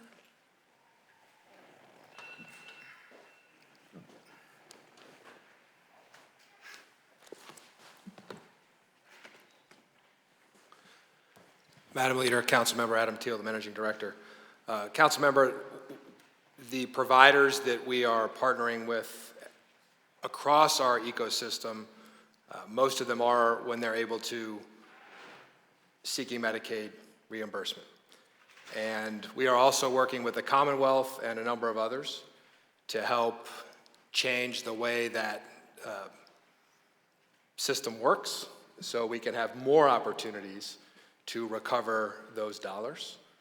And we are also working with, as you've heard Mayor Parker say, anybody who has a nickel and a quarter to contribute to this core public safety function to find other ways to provide the ongoing funding, both operating and capital, that is going to be required to operate this system, still with the idea, we hope, and we said this last year, still this is the hope, and again, with I think now we are showing we are able to do this. We are showing the concept works while still early. We are hoping that eventually there will be a market. We're hoping to catalyze a market for providing these services where there is currently the gap, which is in recovery. We have also shown over the past year there is some elasticity in the market for the front-end services, for the treatment services. We've seen an expansion in treatment beds, about 600 treatment beds across the ecosystem. Those are not city supplied. Those are our partners who are expanding that front end. We still have that gap in recovery. We are hoping that eventually there will be other mechanisms to address that gap besides the city doing it. Still right now, there is nobody else to do that but us. And so in my conclusion, I'll just say that I raised this question around sustainability for the long term. There needs to be a sustainable funding plan. Like, what is the backup plan if Medicaid actually gets wiped at the federal level? If that's gone, that's a big deal. And so I just want to make sure that we raise that and at least that we're focusing on it. Thank you all for your time and answering the questions. Thank you, Mr. Chairman. Mr. President. Thank you. The chair recognizes Member Phillips. Thank you, Council President. I too just want to echo that I really felt Member Phillips, just for 1 second, just want to clarify, there won't be a third round. We are at 4 o'clock. We will be wrapping up, and so I just want members to be direct, straight to the point with your questioning. And likewise, in terms of response, let's just get right to the actual response, because I know a couple times, which I think is great, 3, 4 people responded, which is great, because that shows y'all engaged. But likewise, the whole commentary before we ask the question, we want to get it in this round before we leave. Just want to state for the record, just to be real direct. Councilman Phillips. Thank you. I'll just get right to the questions. For the Department of Labor, just wanted to raise a couple of questions. Last year, FY25 budget cut $400,000 from the Department of Labor. What were the impacts that cut had in terms of the difference in worker violation cases investigated and the comparative wait time for each reported violation?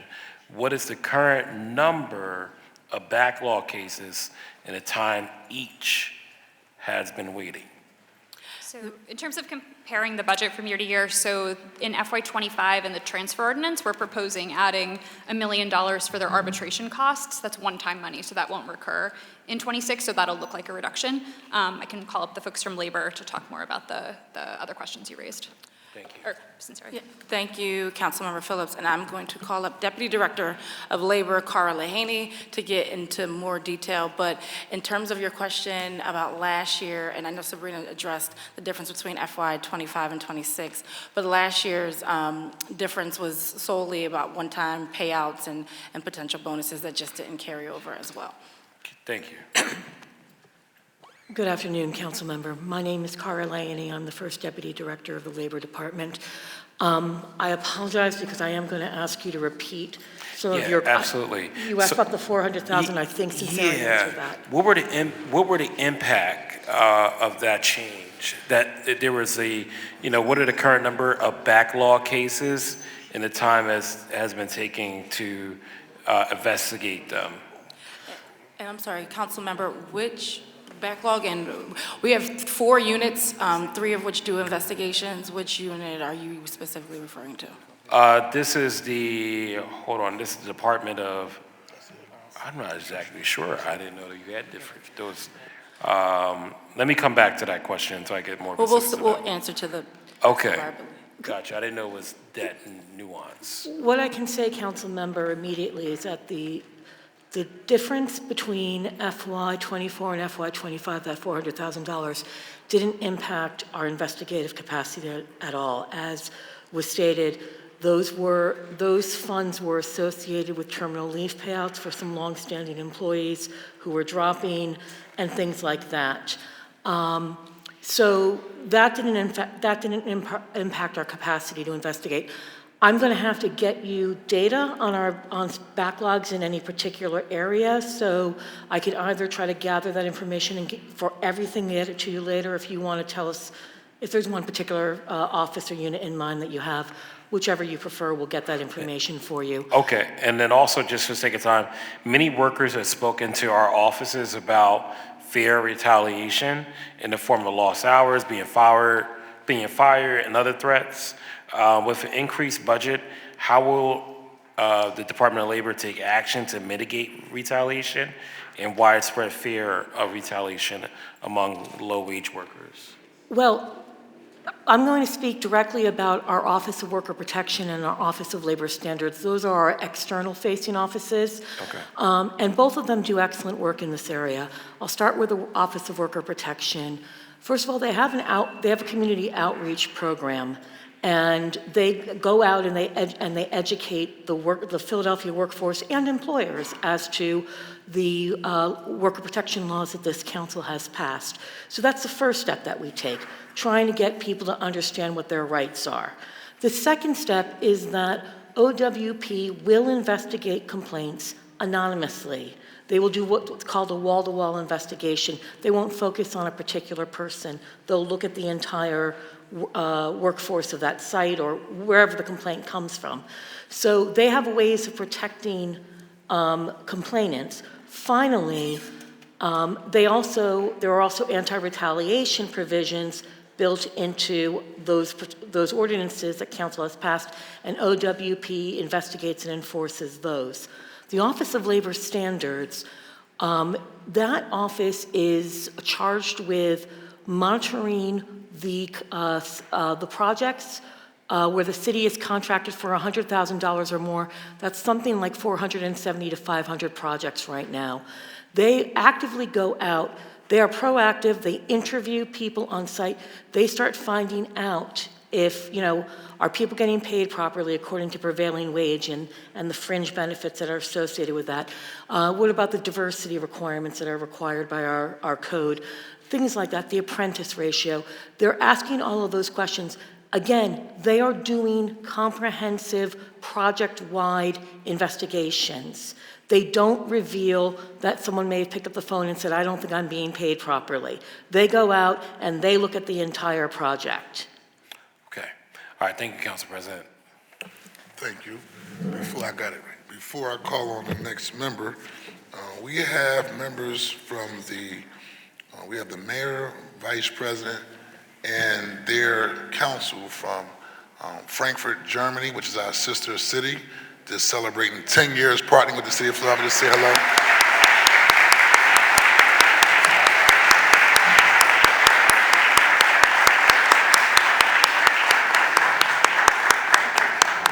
They're here watching government in action.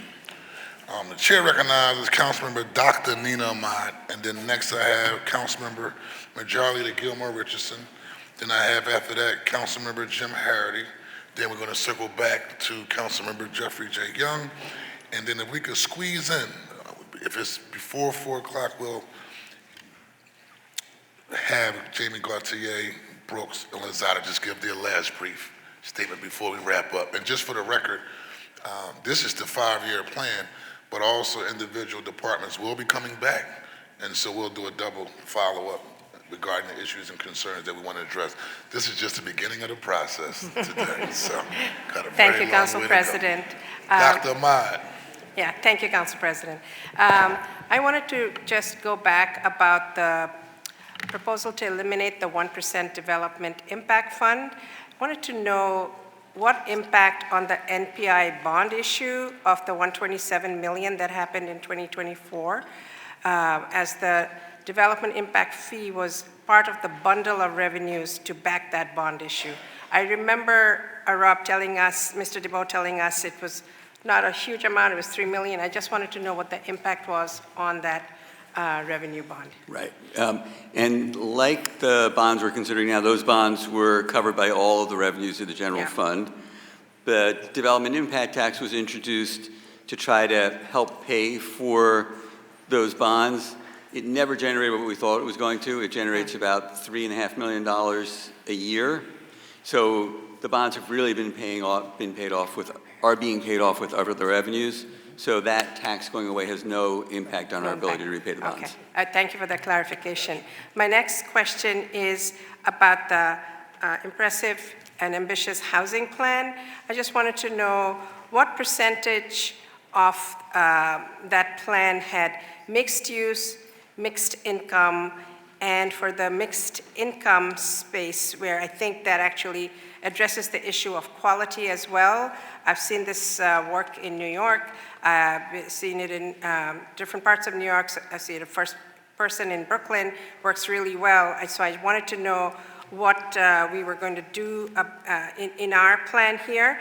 And the second part of the question is, once we have these new developments coming up, the impact of that on the property values and thereby property taxes of longtime residents who may not be able to afford this upswing in their taxes. Are we going to have a plan to mitigate that in a way that they are counseled and offered resources such as LOOP and other tax freezes and such in a very comprehensive way? So I think your first question was what the percentages amongst everything was. Just to be clear about what I can provide as far as the unit breakdown, 30,000 units obviously are of the total. Of those 30,000 units, we are earmarking for production 4,850 for ownership opportunities, and the rest of that 8,850 for rental opportunities. Now, it doesn't necessarily break down as far as unit types and building types, but to break it further down on the affordability levels that we're estimating at the moment, of that 4,850 for ownership and production, approximately 1,400 of those will be for the affordable band, which is 30 to 50% in our plan. For workforce housing, 2,100, and that band is from 50 to 80%, and that's for ownership I'm still talking about. For workforce plus, which is 80% to 120%, we are estimating at 1,100. and for market rate within that same ownership structure is for 150 units. Also in production for rental, we are looking to have 1,800 for the deeply affordable band, so that's everything below 30% of AMI. And only that one kind of housing in that kind of, in that. So again, these don't 1,800? there are no subcategories for what types of housing yet. Right now, we're just at a level of focusing on how many units we're looking to yield and to what extent we're trying to target certain affordability bands. So again, with rental, 2,500 for affordable opportunities on production. Again, 30% to 50%.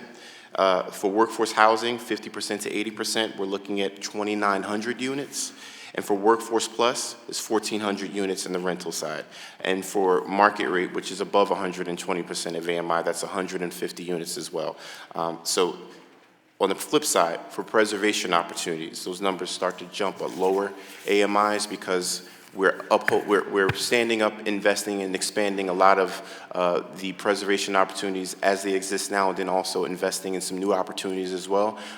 As it stands right now, DHCD's funding, most of it, at least 50% of it, does target those lower incomes right now. So we're keeping that same pace, keeping that same approach.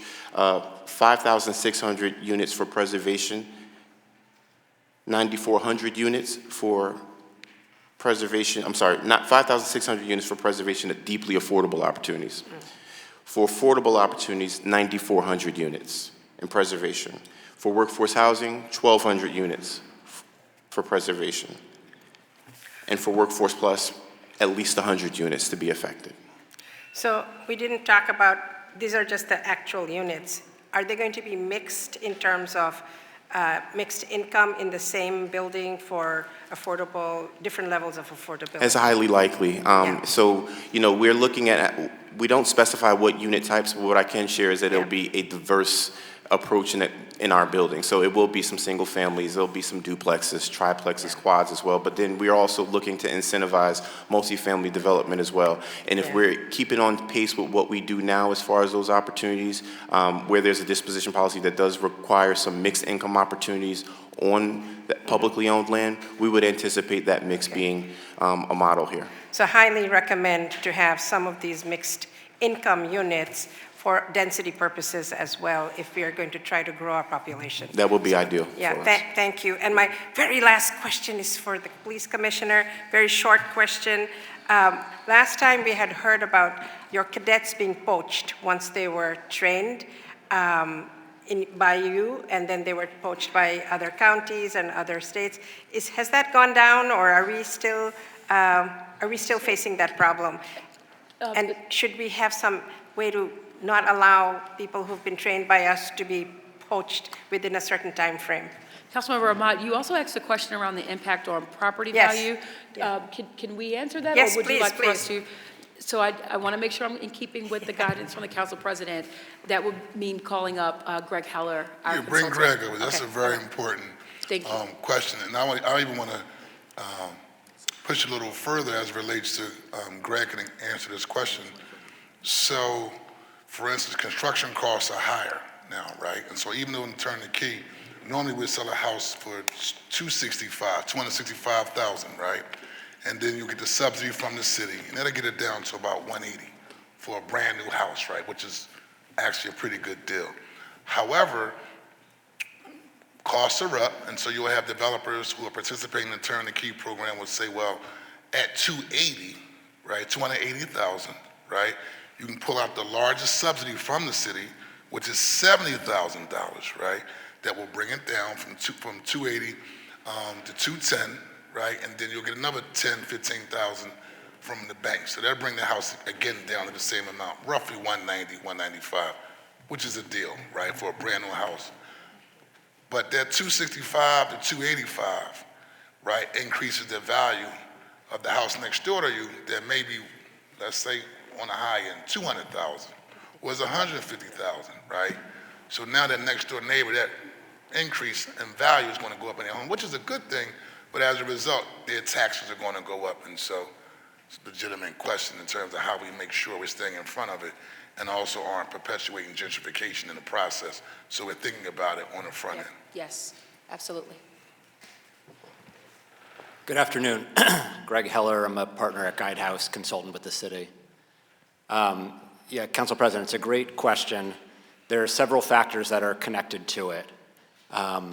So the Turn the Key program is based on trying to analyze what people within the target income bands can afford, what developers are able to build at based on current construction prices, and making sure that those home sales reflect market values so that they don't unduly shift market dynamics. So there are several things that the Turn the Key program elegantly does address and has successfully. On the flip side, you're absolutely right that whether it's Turn the Key or not, when real estate prices start going up in a neighborhood, that affects other properties. And so the city has a number of programs like Homestead, like Loop, and all the other programs that we know about that are intended to address those.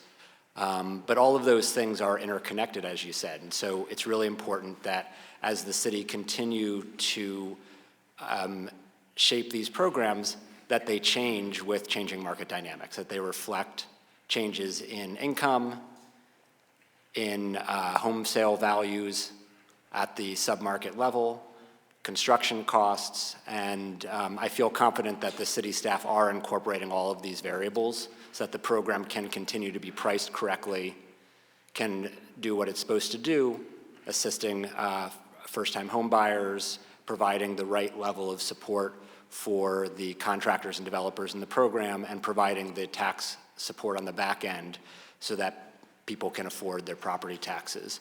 But you're absolutely right, these are all interconnected factors that these programs need to make sure they're sized and shaped correctly to be able to address.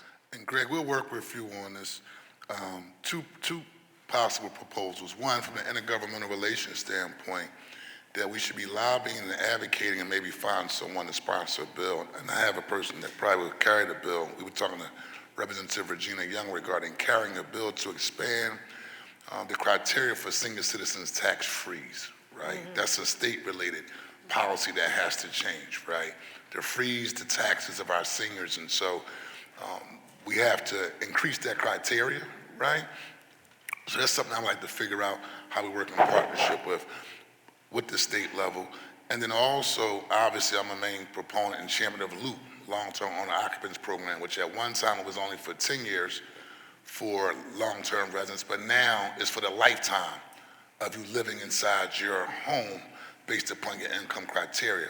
However, what happens when, and I know this happens a lot in South Philadelphia, when mommy or daddy pass away and then the children inherit the home, and they may not even have that opportunity to incur and pay those taxes, right? Because that just might be what they're dealing with in terms of some of our neighborhoods.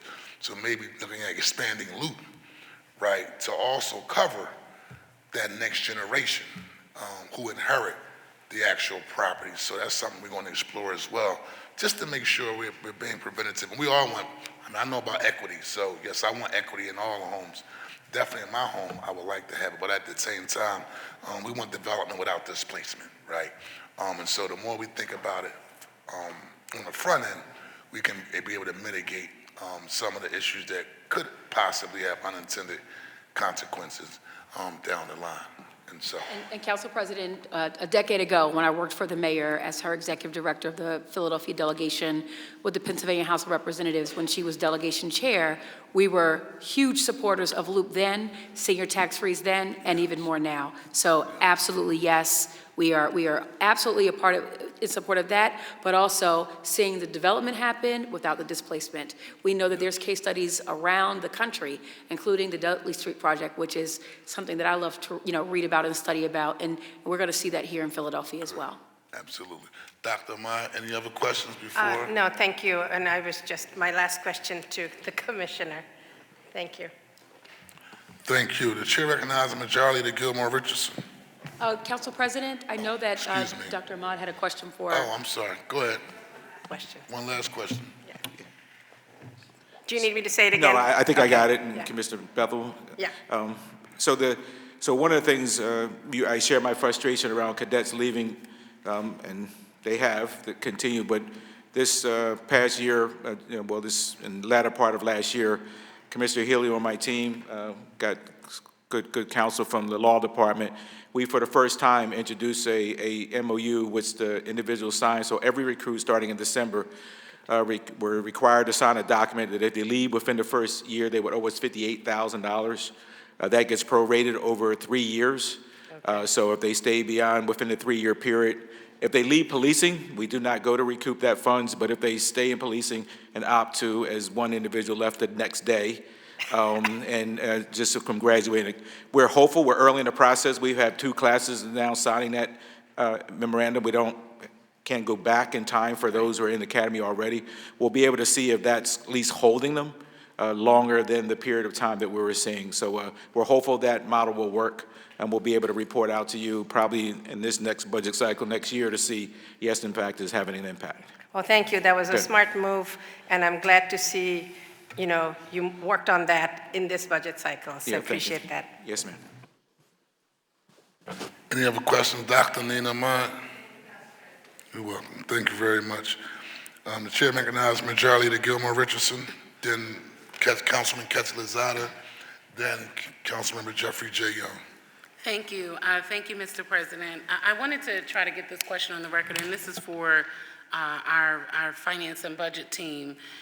So you all recognize from following the markets that the U.S. Treasury yield curve, which has been one of our most reliable signals of a recession, is flashing red again. And you know that as of March of this year, the spread between the 10-year and the 2-year Treasury yields, as well as the 3-month notes, remains inverted. And so we know what that indicates relative to a market perspective.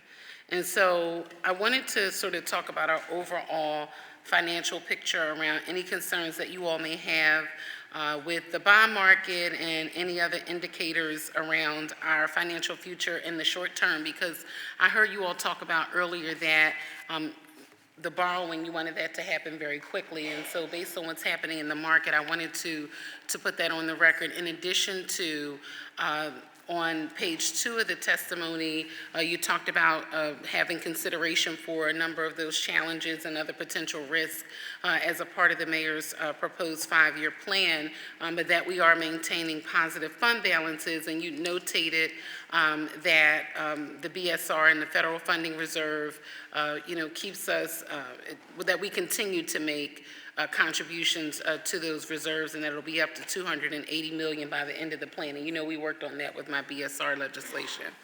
But some of the takeaways that have been notated regarding the information that's being presented is that the general fund balance is projected to fall from $514 million in FY26 to $41 million in FY29. In addition to that, you know that the city is anticipating operating in a deficit for FY26 to 29 with an additional operating surplus projected in FY30. And so as you take all of that into account, looking at the markets, thinking about the borrowing, and then you notated here that the debt service would add $33 million in FY26 and then $263 million over the life of the proposed plan. As you all are taking all of that into consideration, in addition to recognizing where the school district will be, in addition to recognizing where SEPTA will be, in addition to the continued federal uncertainty, as you know, we still do rely on federal for a good portion of our own city budget. Can you talk about this overall financial picture for this proposed plan? Yeah. And perfect. There is, and we've talked about this repeatedly, there is a great deal of uncertainty. And as you talked about, you can see that in the markets where there's a lot of volatility, where markets are looking for signs of, what federal policy is going to be, what tariffs are going to be, and, move really quickly on kind of the smallest indication. There used to be markets would move based on financial information, right, and now they're moving on financial information and kind of the latest proclamation. So that definitely adds some uncertainty. We have tried, working with our outside consultants to build that into their projections for what we see is happening with our tax revenues and with employment. And like I said, employment, we're really keeping flat because we don't expect big expansion in the economy nationwide and worldwide. So we've tried to capture that in our projections while at the same time not losing sight of the fact that we're a city of great needs and we have to keep making investments. We can't be kind of paralyzed by the uncertainty. Right. And we tried to make sure in this plan that we weren't. And we made crucial investments while including things like the Budget Stabilization Reserve Fund, thank you, putting reserve funds in, maintaining a fund balance. So it's all, it's all part of trying to deal with the uncertainty while still moving ahead. Right, and I wanted to mention that because even with the updated BSR legislation that we all worked on together, my bill, we know because of the anticipated low general fund balance that there won't be an additional contribution in the out years of the 5-year plan, which is why I think it was important for us to do what we did in the last mid-year relative to the one-time Federal Reserve investment. But I bring that up because I want to go back to my other question around the vacancies, right? Because, I'm reading all these reports, and I did read the report from the PICA board, and they were stating that in FY24, the city spent $130 million less on salaries for city employees than we had originally budgeted, and in FY23, $81 million less, and that our recent payroll actuals have been about 5% lower than budgeted. And so given the overall size and share of the spending on our employee wages, the variance of the 5% represents a significant fund that we could have used to redirect within the fiscal year. And so I wanted to blend all of that in together as it relates to our overall financial outlook, our picture, and our fund balance to ensure that we are appropriately looking at the vacancy rates and allowances as it relates to what we know will be true in the out years of the 5-year plan, and that we're really serious about that this year because it'll be more important than ever because of the volatility in DC. And I mean, a couple of things there. You will see, and Candy talked about this, that we have been filling more positions. So we're hoping that those vacancy rates actually come down as we fill positions to provide the services that we have in our budget. You'll also see that vacancy rates are higher in this year's budget in divisions. We're trying to make them track more of the reality of what's happening. But the other thing is that, those variances from budget were like in the 3 to 5% range. Okay. So to the extent that we really do start hiring up, they could go away pretty quickly. Okay, and I just want to reiterate this, and I heard the bell, but I think it's really important too for us to understand from a Class 100 perspective of the positions that are being proposed in the 5-year plan, which ones address vacancies versus which ones are brand new positions to city government, because that also has an overall impact on our pension obligation as well, for further down the line. Yep, that makes sense. And we can, obviously, as we go department by department, we can go through that. Okay, that'll be great. Thank you. Thank you very much. And I just wanted to put this on the record for the Department of Labor. I know Carol Lahaney was up earlier. We had spoken about this, and we continue to meet with law, with labor, and have been very appreciative of the work that you all have done. But I wanted to go back to some of the work that happened under the tenure of Richie Laser. And I thought he did an excellent job working with us around ensuring that there was public participation as a part of the FOP contract negotiations. And I just wanted to ask for the record if there will be a continued commitment from the city to ensure that we have a community member on the panel before the arbitration board, which is what we did last negotiation cycle prior to the 1 year. So this is for the last longer-term contract. Under the previous administration, after we did the public comment legislation, we had worked with the Department of Labor and specifically with Richie and with law to ensure that there was a community person that could be on the panel that went before the arbitrator. Specifically for arbitration, when it comes to Act 111, hearings are not open to the public unless the panel votes to do so. We did put in a request before the panel. Okay, yeah, no, not the hearing being open to the public. I meant the part where the city prepares the panel of individuals that will speak on behalf of the city during the presentation. It was, I think it may have been one or two people. It was just someone that participated in the hearing process. I think Labor chose the individual based on I think it was like 99 witnesses total. Cara. Yes. Hello, Councilmember. Yes, we had two witnesses who presented to the panel who were representative of the communities. I'm remembering Pastor Waller, and I am blanking on the name of the other person. Yes, from Power. We're discussing, I know Adam Gear, our public safety director, is talking with community organizations, and certainly we can take that request under advisement and talk it through. We're certainly going to be having CPOC presenting to the panel in support of the proposal that is in our proposals to get them the various investigative and other authority that the ordinance gives them. So, you know, that is a focus of our case. Okay, I just wanted to make sure we were going to at the very least, do minimum what we did last time. Councilmember, we'll get back to you on that. And I do Okay. just want to note that previously, we did not have the Office of Public Safety as a member of the administration, and Adam Gear is a part of our negotiations. Oh, okay, that's good. I just want to make sure from a community perspective that we do at least the bare minimum of what we did last time. Okay, thank you very, very much. Next, the chair recognizes Councilman Kelsey Lozada. Thank you, Council President. I just have one question. In your testimony, it states that there are significant investments that are going to be made in the next cycle.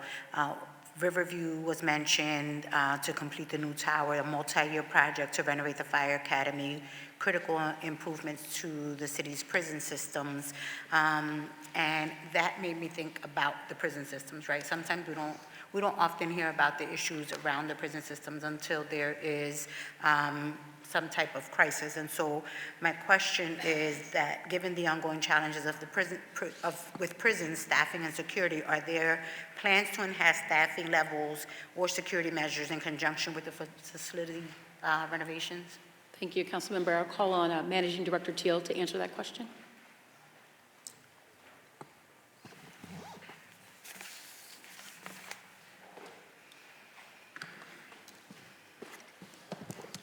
Thank you, Council President, Councilmember. I think the short answer is yes, absolutely. We've had the best with Commissioner Resnick and his team on board. I mean, they're an absolute testament to how leadership matters, and with Mayor Parker's fulsome support. We've had the best report from our court monitor of, the past many years. And all of the security enhancements are absolutely integrated with the facilities enhancements. I mean, it really is their physical security. Their staffing is improving greatly and has improved greatly over time, at the same time that a lot of the proactive measures they've made to help, keep the population where it should be, working with the courts and others. Things are really moving in the right direction, and the investments here will help address issues that are specifically mentioned in the REMIC settlement, as well as continue to institute best practices from the correctional industry that Commissioner Resnick and his team are bringing to our Philadelphia Department of Prisons, along with a really dedicated and committed workforce. What campaigns have you all done in order to hire more correction officers? And I ask because I've not heard of any, I've not seen any, and so I want us to figure out how do we keep our prison population safe, as well as those correction officers that are currently there.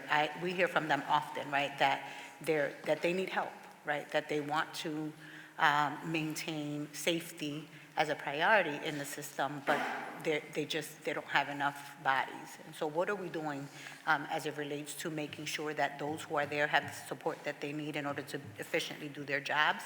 And how are we working towards increasing, what kind of campaigns are we looking at to increase the actual staff? Council member, I really appreciate the question and the attention.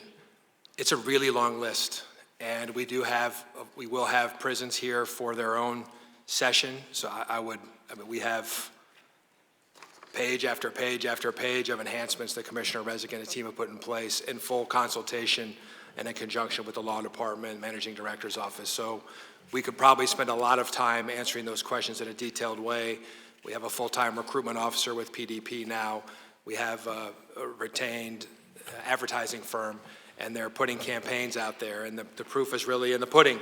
We have our largest correctional officer classes in many years, onboarding almost continually, just opened a new training and wellness space, and on and on and on, council members. So I guess we certainly could go into great detail, subject to your discretion and council president, or if you want us, we can have all of that elaborated during prison's time here with you.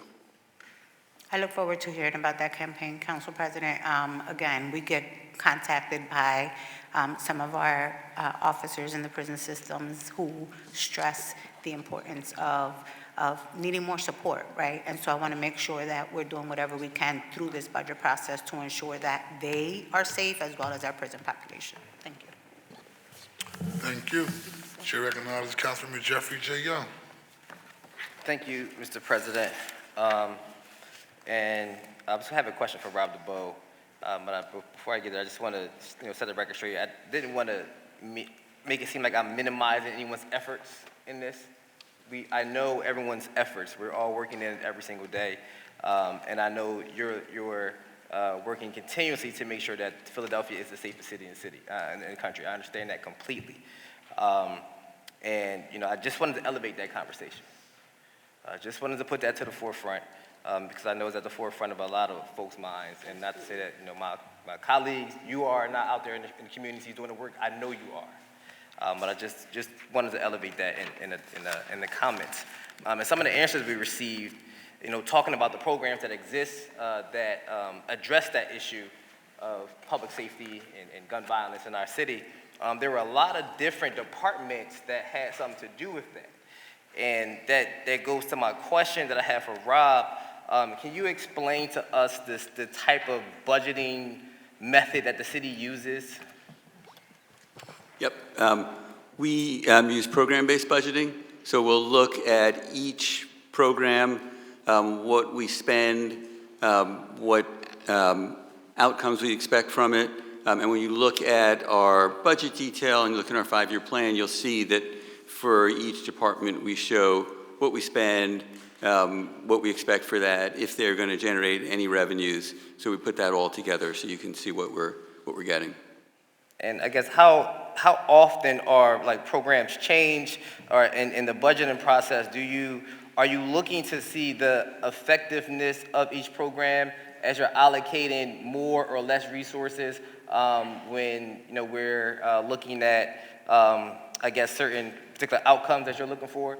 We are always looking at that, and there was a little discussion about this before with First Deputy Mayor Harris, where if a program is not meeting its goals, it doesn't necessarily mean that you should say we should give them less money, right? It could be that they actually need more resources to do what they're doing, and what your measures do is really raise questions for you and let you ask the right questions to decide what level of resources make the most sense. And so when you're doing that and doing that evaluation, and I guess my point is because they're coming from so many different departments, it's not as transparent for the public to see what's going on, and it's not as flexible. And so if we change how we budget, how we allocate resources, I believe to a more outcomes-based budgeting process, where we're starting, where we're aligning our resources with the actual results, right? Where we're starting from, these are our goals, and let's figure out how to fund our goals, right? Rather than each year just give and take from a particular program. Do we need more money, less money? Like, what are our goals, and then what are our priorities, and how can we let our constituency know that these are our priorities? And I think if we change our budgeting system so they can clearly see what the outcomes are, what the priorities are based on the dollars that are being allocated to that, I think it'll be, it'll help us in our city be more efficient as we look to, to govern, to improve these particular outcomes that we have for our constituency. Yeah, understood. And if you look through our 5-year plan, you'll see that for each department and each program, we start with what the goals are, what their mission is, and then they talk about how they want to meet those goals. So that's what we try to do in our plan, and we actually do it in our budget detail, too. Thank you. Sure. And Council President, may I just respond to one thing? When you opened, Councilmember Young, thank you for that, but I want to assure you, I want to double down on it. We will never, under this administration, under Mayor Parker's leadership, normalize gun violence. It will not happen. It will not happen. We will not normalize it, and we hear you. Thank you. Thank you, Mr. President. A very brief lightning question, Gautier, Brooks, and then we're wrapping up. Thank you, Council President. I wanted to ask about immigration legal defense. For the past 5 years, Pennsylvania Immigrant Family Unity Project, or PIFUP, funding has been indispensable to local immigration legal defense. Given the Trump administration's ongoing campaign to create fear in and intimidate our immigrant communities, including but not limited to illegal deportations, I think we have a responsibility to expand services and resources for immigrants in our city. Advocates have been asking not only for more funding for PIFUP, they've asked specifically for an increase to $1.3 million, but also to move PIFUP to the Defenders Association, which already has skilled immigration lawyers on staff. So briefly, 2 brief questions. Is the administration willing to increase funding to PIFUP, and is the administration willing to reallocate the funding to the Defenders so that they can take on PIFUP under their umbrella? Why will you do it, and if not, why not? So to answer that question, I have to kind of give a little bit of context first. The context is, of course, Amy Eusebo, who was historically the OIA director, was in place when we received PIFUP funding on her last day in the administration. I'm told by our chief defender in the Defender's office that there was discussion around that funding. Because no one else in the administration was privy to that conversation, what we said was, we're open to it, with the caveat that we want to fill the OIA director position first. We've had a record number of people to apply for that role. My office, under my leadership, as well as with our city solicitor, we're supporting our managing director's office and combing through the record number of very impressive resumes, might I add. Once we name that new OIA director, which will not be a long, drawn-out process, I want to note that for the record. Once we name that director, we will then go back to Keisha Hudson and have that more fulsome conversation around PIFUP funding and where does it sit? Does it stay within OIA, or does it go over to that unit? We're not opposed to it, but we're not going to make a decision until we have the OIA director in place. They understood that when we met. In fact, Rob DeBoe and our budget director was a part of that conversation. Do you think it's important that we have those conversations and make that decision within the FY26 budget process? Absolutely. So that is the intent? Yeah, the intent is to work on parallel tracks, name the OIA director, and have the conversation with our Defender's office, absolutely, during this process. So yes, absolutely. Thank you. I'm probably going to ask more about this in future sessions, but thank you for that answer today. Thank you. Thank you, Member Gautier. Member Brooks. Thank you. So last year, I was very disappointed to see the administration cut the Department of Labor's budget and for City Council to fail to fully fund the department. I heard this happen because the Finance Department refused to fund open positions, something there are a lot more of this year. Is this administration prioritizing the Department of Labor the way it should be, particularly in light of what's happening with the Federal Department of Labor? So I'm going to kick that over to our Chief Deputy Mayor, but I want to say that the Finance Department did not make a decision of void of the mayor's office around cutting based on the reasons that you shared, but I'll kick that over to Chief Deputy Mayor. And as I explained before, and there hasn't been a cut last year, and there was not a cut this year in terms of funding for wages and Class 200, Class 300. We still have the same complement, and we're still invested in the same services. There were either terminal leave payouts, or for the instance for this year, because we're in the midst of active negotiations with 5 major unions, we have some funding needs around arbitration, interest arbitration, and those negotiations, specifically some of the costs. So that's what you see in terms of the difference between FY25 and FY26, and that will be in a transfer next Monday. But we are not cutting the Department of Labor, the work that they do between the Office of Worker Protection, the Office of Labor Standards. We're covering over $5.1 million on behalf of 2,600 workers. The Office of Labor Relations, who helps us do all the negotiation and the research and making sure that we are responsive to our workforce. And then the Office of Employee Relations, where, folks who are city workers and have any issues in terms of potential workforce harassment and any of those complaints, they do all of that investigatory work. It's work we take very seriously, and we are not cutting. So when the strategic goal outlined in the 5-year plan states is that one of the goals is to better integrate staff into existing city structures, that's not including this department, that's other departments.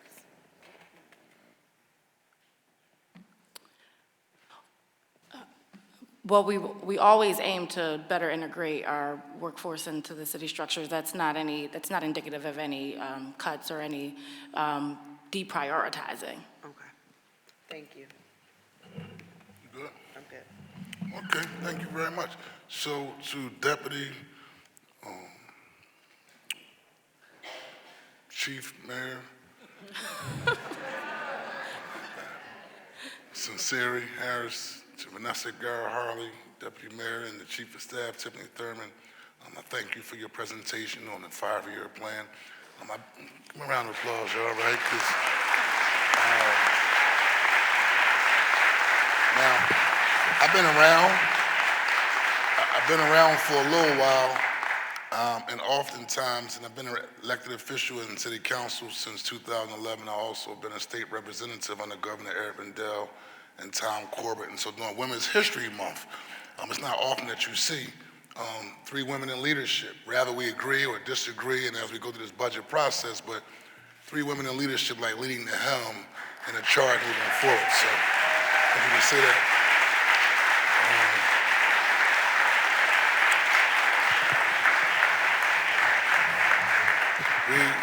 We look forward to a robust discussion around the city budget as we move the city of Philadelphia forward. I thank all my colleagues for sticking this out today and making sure, as we do every day, show up.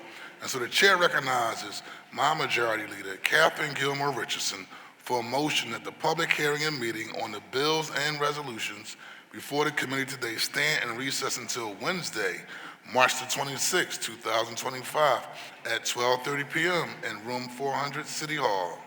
Thank you, Mr. President. I move that the public hearing and meeting on the bills and resolutions before the committee today stand in recess until Wednesday, March 26, 2025 at 12:30 p.m. in room 400, City Hall. It has been moved and properly seconded that the public hearing and meeting on the bills and resolutions before the committee today stand in recess until Wednesday, March the 26th at 12:30 p.m. in room 400. All those in favor will signify by saying aye. Aye. Those opposed, the ayes have it, and the motion carries. This committee will stand in recess until Wednesday, March the 26th, 2025 at 12:30 p.m., at which time we will reconvene in this room.